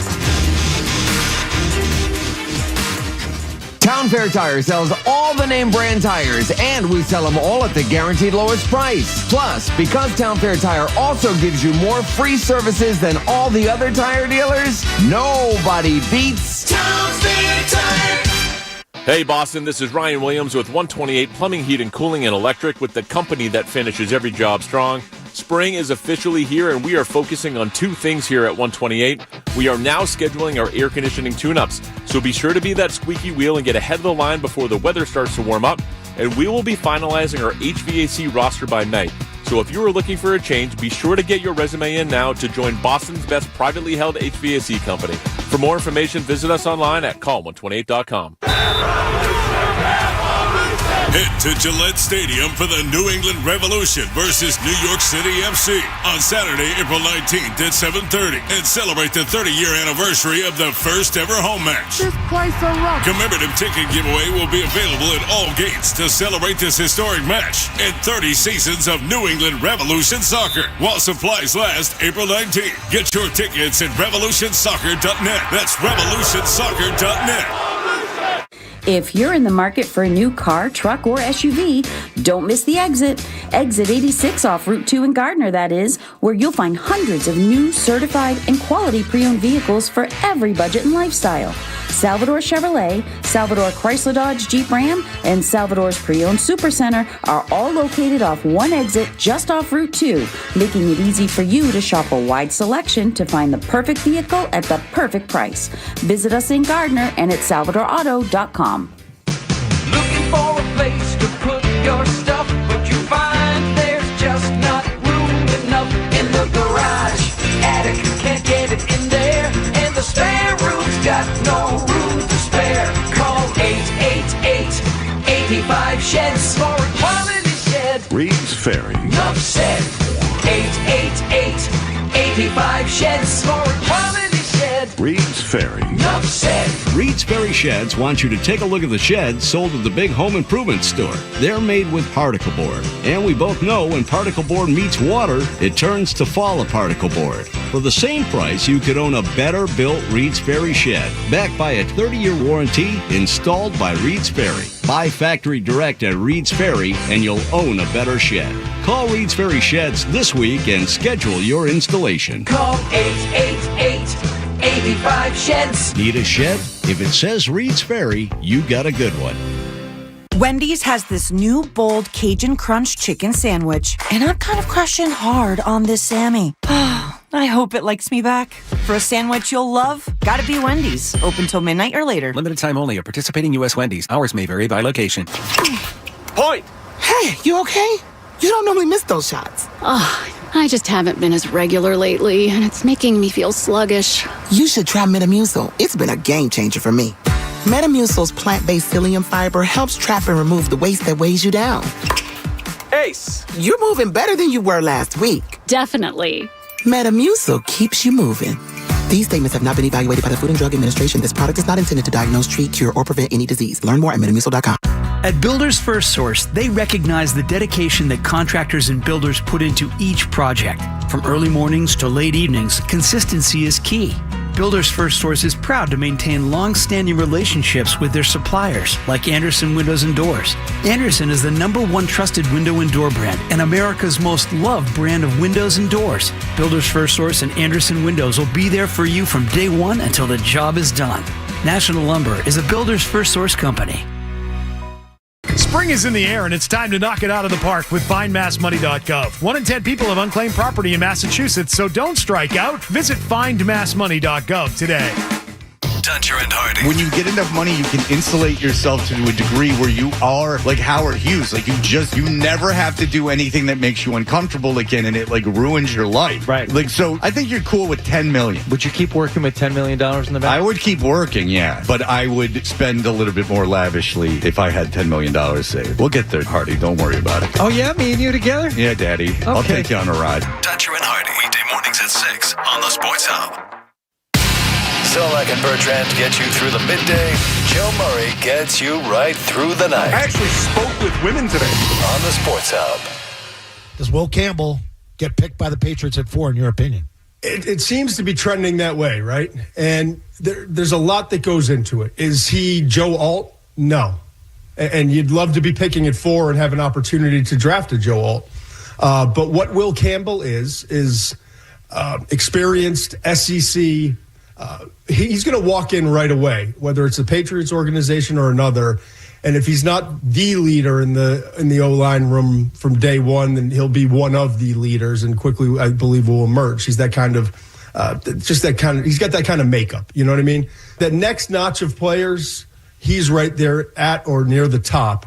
And he's at a premium position, and it just so happens that premium position is critically important for the New England Patriots. So I'm not saying that's definitively the pick, but all signs kind of point towards Mike Vrabel knowing he needs that O-line room leader and a guy that he can count on, and they can't afford to whiff on this pick and probably can't afford to take a player maybe that has a slightly higher grade at a position that's not a premium position in terms of value. All right, that was Todd McShay on with Zolak and Bertrand. I mean, here's what I do agree with. I do think that the Patriots will end up taking a lineman with their #1 pick. I don't know where. I don't know if it'll be at 4. I don't know if it'll be Will Campbell, but I do think that's what they're going to be doing. Which I would support. It wouldn't be my first choice, but I would support that. Real quick, just in case you were unaware, U.S. Open qualifying happening or going to happen. The tournament is at the Oakmont Country Club. I have to look up where that is. I forget where that is. Sounds like an eastern, somewhere on the east. But there are some notables trying to make it. Names you've heard before. Oakmont, Pennsylvania. Pennsylvania. Thank you. One person trying to make it is a freshman at Ball State. He's trying to qualify for the U.S. Open at Oakmont. His name is Happy Gilmore. Real guy. Okay, other notables, Tony Romo. He's tried before. He's never gotten in. Blades Brown. Supposedly the next golf prodigy here in the United States. He's 18 years old. Foregoing college. Already turned pro. I mean, that's a name, a golf name up there with Tiger Woods. I'm not saying his game is on that level. I'm talking about his name. Blades Brown. Tiger Woods. I mean, it's a golf name. Aaron Hicks, current MLB free agent. He played for the Yankees. This former center fielder that the Yankees fans are ready to fire into the sun every time he dropped the ball. He's going to be trying to make it. And the other name that I would mention, you remember Danny Woodhead? Yes, another guy that was a good player, but also benefited from having Julian Edelman on the field with him. Sure. And if I recall correctly, I may be off on this, but if I remember right, I'm pretty sure Danny Woodhead got real close to making the U.S. Open. Like the last possible cut for the U.S. Open last year, maybe 2 years ago. I thought at one point last year or within the last few years, Danny Woodhead got real close to qualifying for the U.S. Open. Like down to the last tournament or something like that. According to this AI overview, which we should all trust without asking any questions, it says here, Danny Woodhead, former NFL running back, advanced through U.S. Open local qualifying in 2022, making it to the final qualifying stage. However, he ultimately failed to qualify for the 2022. Okay, 2022 was Boston. 10 over par at the final qualifier. Yes, so he got close. That's right. It was the one that was at the country club. That I thought it was a little more recent than that, but okay. He got close. That's the great thing about the U.S. Open. Like you could still have that dream that if you just try, practice enough, and maybe it's just your day or your stretch, you could actually play in a major championship. Tony Romo's like, I'm going to realize my dreams one day. Yeah. And then if you make that, sitting here with you, Jim, maybe you'd end up in the Masters one day. You know, you have a good enough showing and all the stars align. I mean, it's ridiculous, but it's cool that you could dream that dream. The U.S. Open, it's open to everyone, legitimately, if you're good enough. So that's that. In terms of the Patriots, you know, I think they are probably going to draft an offensive tackle. I don't know where, if they move down. It could be the kid from Missouri. It could be Will Campbell at 4. That's what I think they're going to do. That's not what I would do. That is not what I would do. And I do think that offensively, I would be happy with anywhere that they go on that side of the ball. So a lineman would be fine with me, especially if it's a guy that's highly touted that they take near the top of the draft, top 10, whatever. I would not go defense. I would not trade up for defense. The only person I would trade up for, if the Giants are willing to do that, which I don't think they would be, is Travis Hunter. He's the only one I would trade up for. I don't think they're going to have a chance at him. I think it's funny that we spoke for so long about the possibility of the Patriots having a chance. I don't know why or how we got into that conversation. I think it was due to where the Giants were with their quarterback room.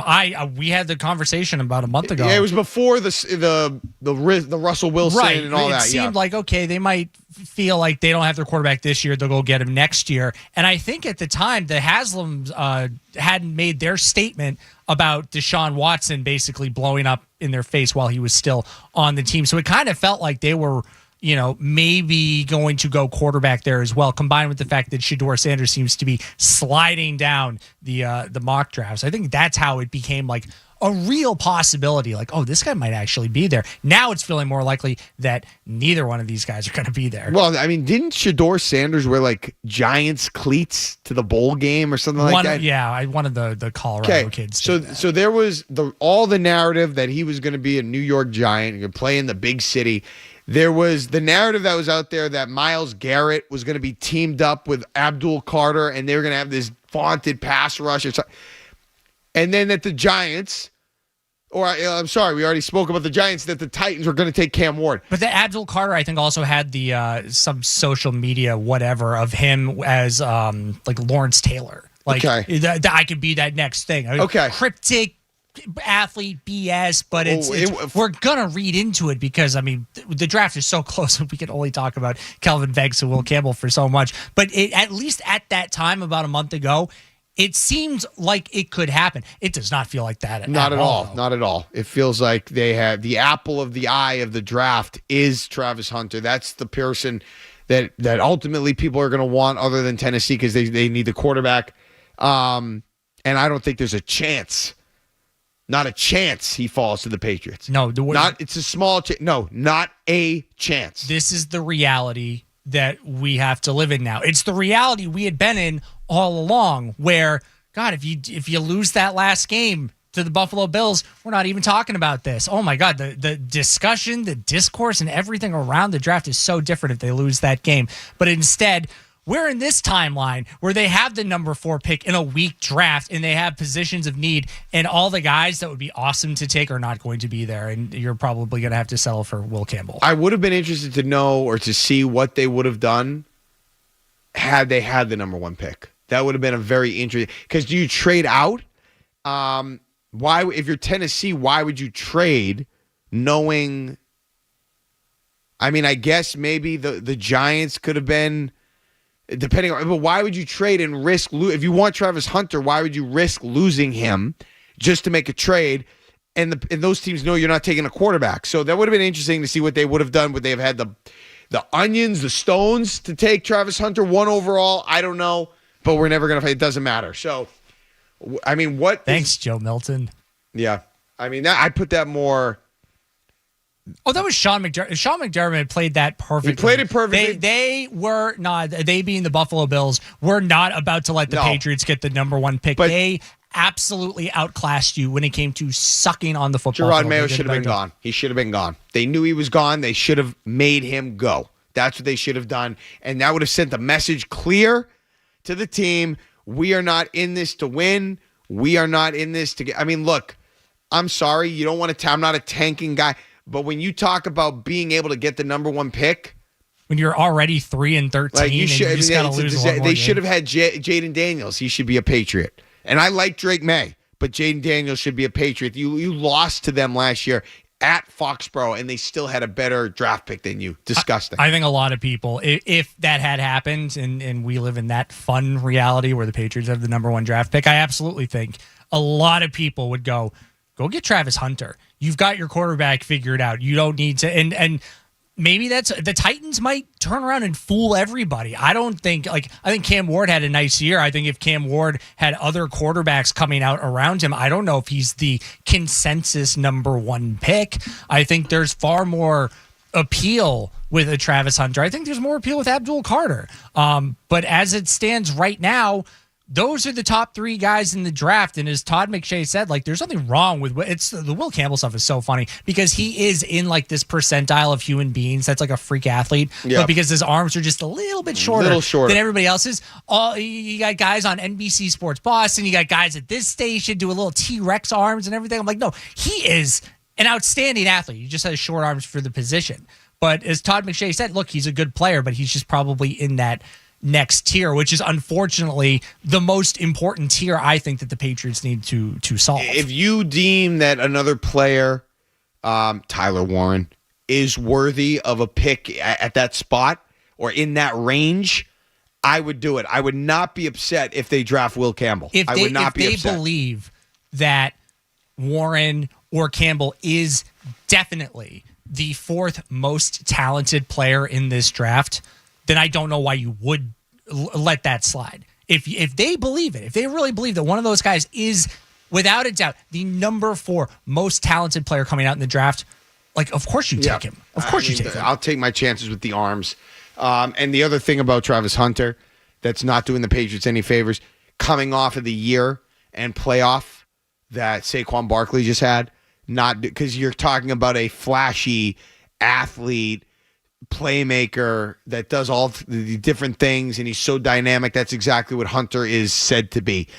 That is not helping the Patriots because any team would want that guy, and they'd be infatuated with the sexiness and the flash and all the things that he could offer based on what they saw the Eagles get from Barkley this year. Not helping he's not even a consideration. He will not be there. They have no chance at him, and that's disappointing. 617-779-0985. Mark Dondero here on the Joe Murray Show.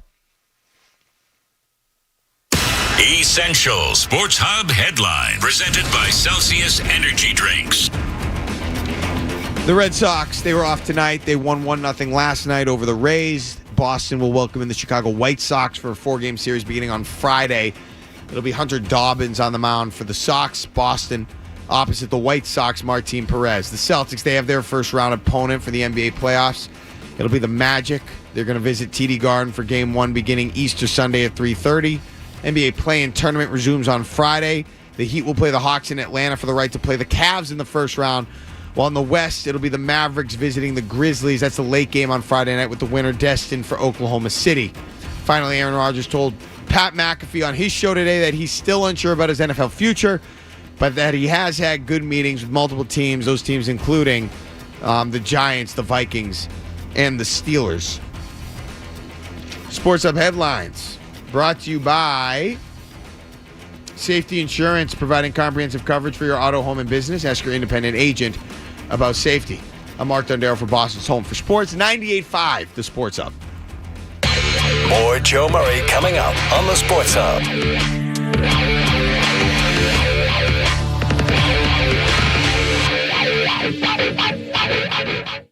Maz here. Roadnizer Home Services wants to get you into the game of your choice this spring. Go to the 98.5 The Sports Hub contest page and enter for your chance to win a $500 gift card to put toward tickets to the game of your choice. Rules and restrictions apply, and while you're at it, be sure to get your home game ready for spring with Roadnizer Home Services. Go to roadnizer.com. The April flash sale at New Hampshire Liquor and Wine Outlet is here, but it's only on for 9 days. From April 11th through April 19th, get massive discounts on select 1.75-liter bottles of Jack Daniels, Captain Morgan, Kettle One, Smirnoff, and Johnny Walker Black, plus 750-milliliter bottles of Apothic wine, select champagnes, and more. But act fast, these deals won't last. Shop the flash sale before it's gone. Some restrictions apply. Visit liquorandwineoutlets.com for details. Must be 21 plus. Please drink responsibly. Wesley Financial Group is not a law firm. Are you a victim of the timeshare trap and think there's no way out? I'm Chuck McDowell, founder of Wesley Financial Group, the original timeshare cancellation expert. And I'm here to tell you that there is a way out. All you need to do is give my office a call. I will send you a timeshare exit information kit absolutely free, explaining how the timeshare industry works and your options for cancellation. Call Wesley now for your free info kit. Call 800-887-1010. 800-887-1010.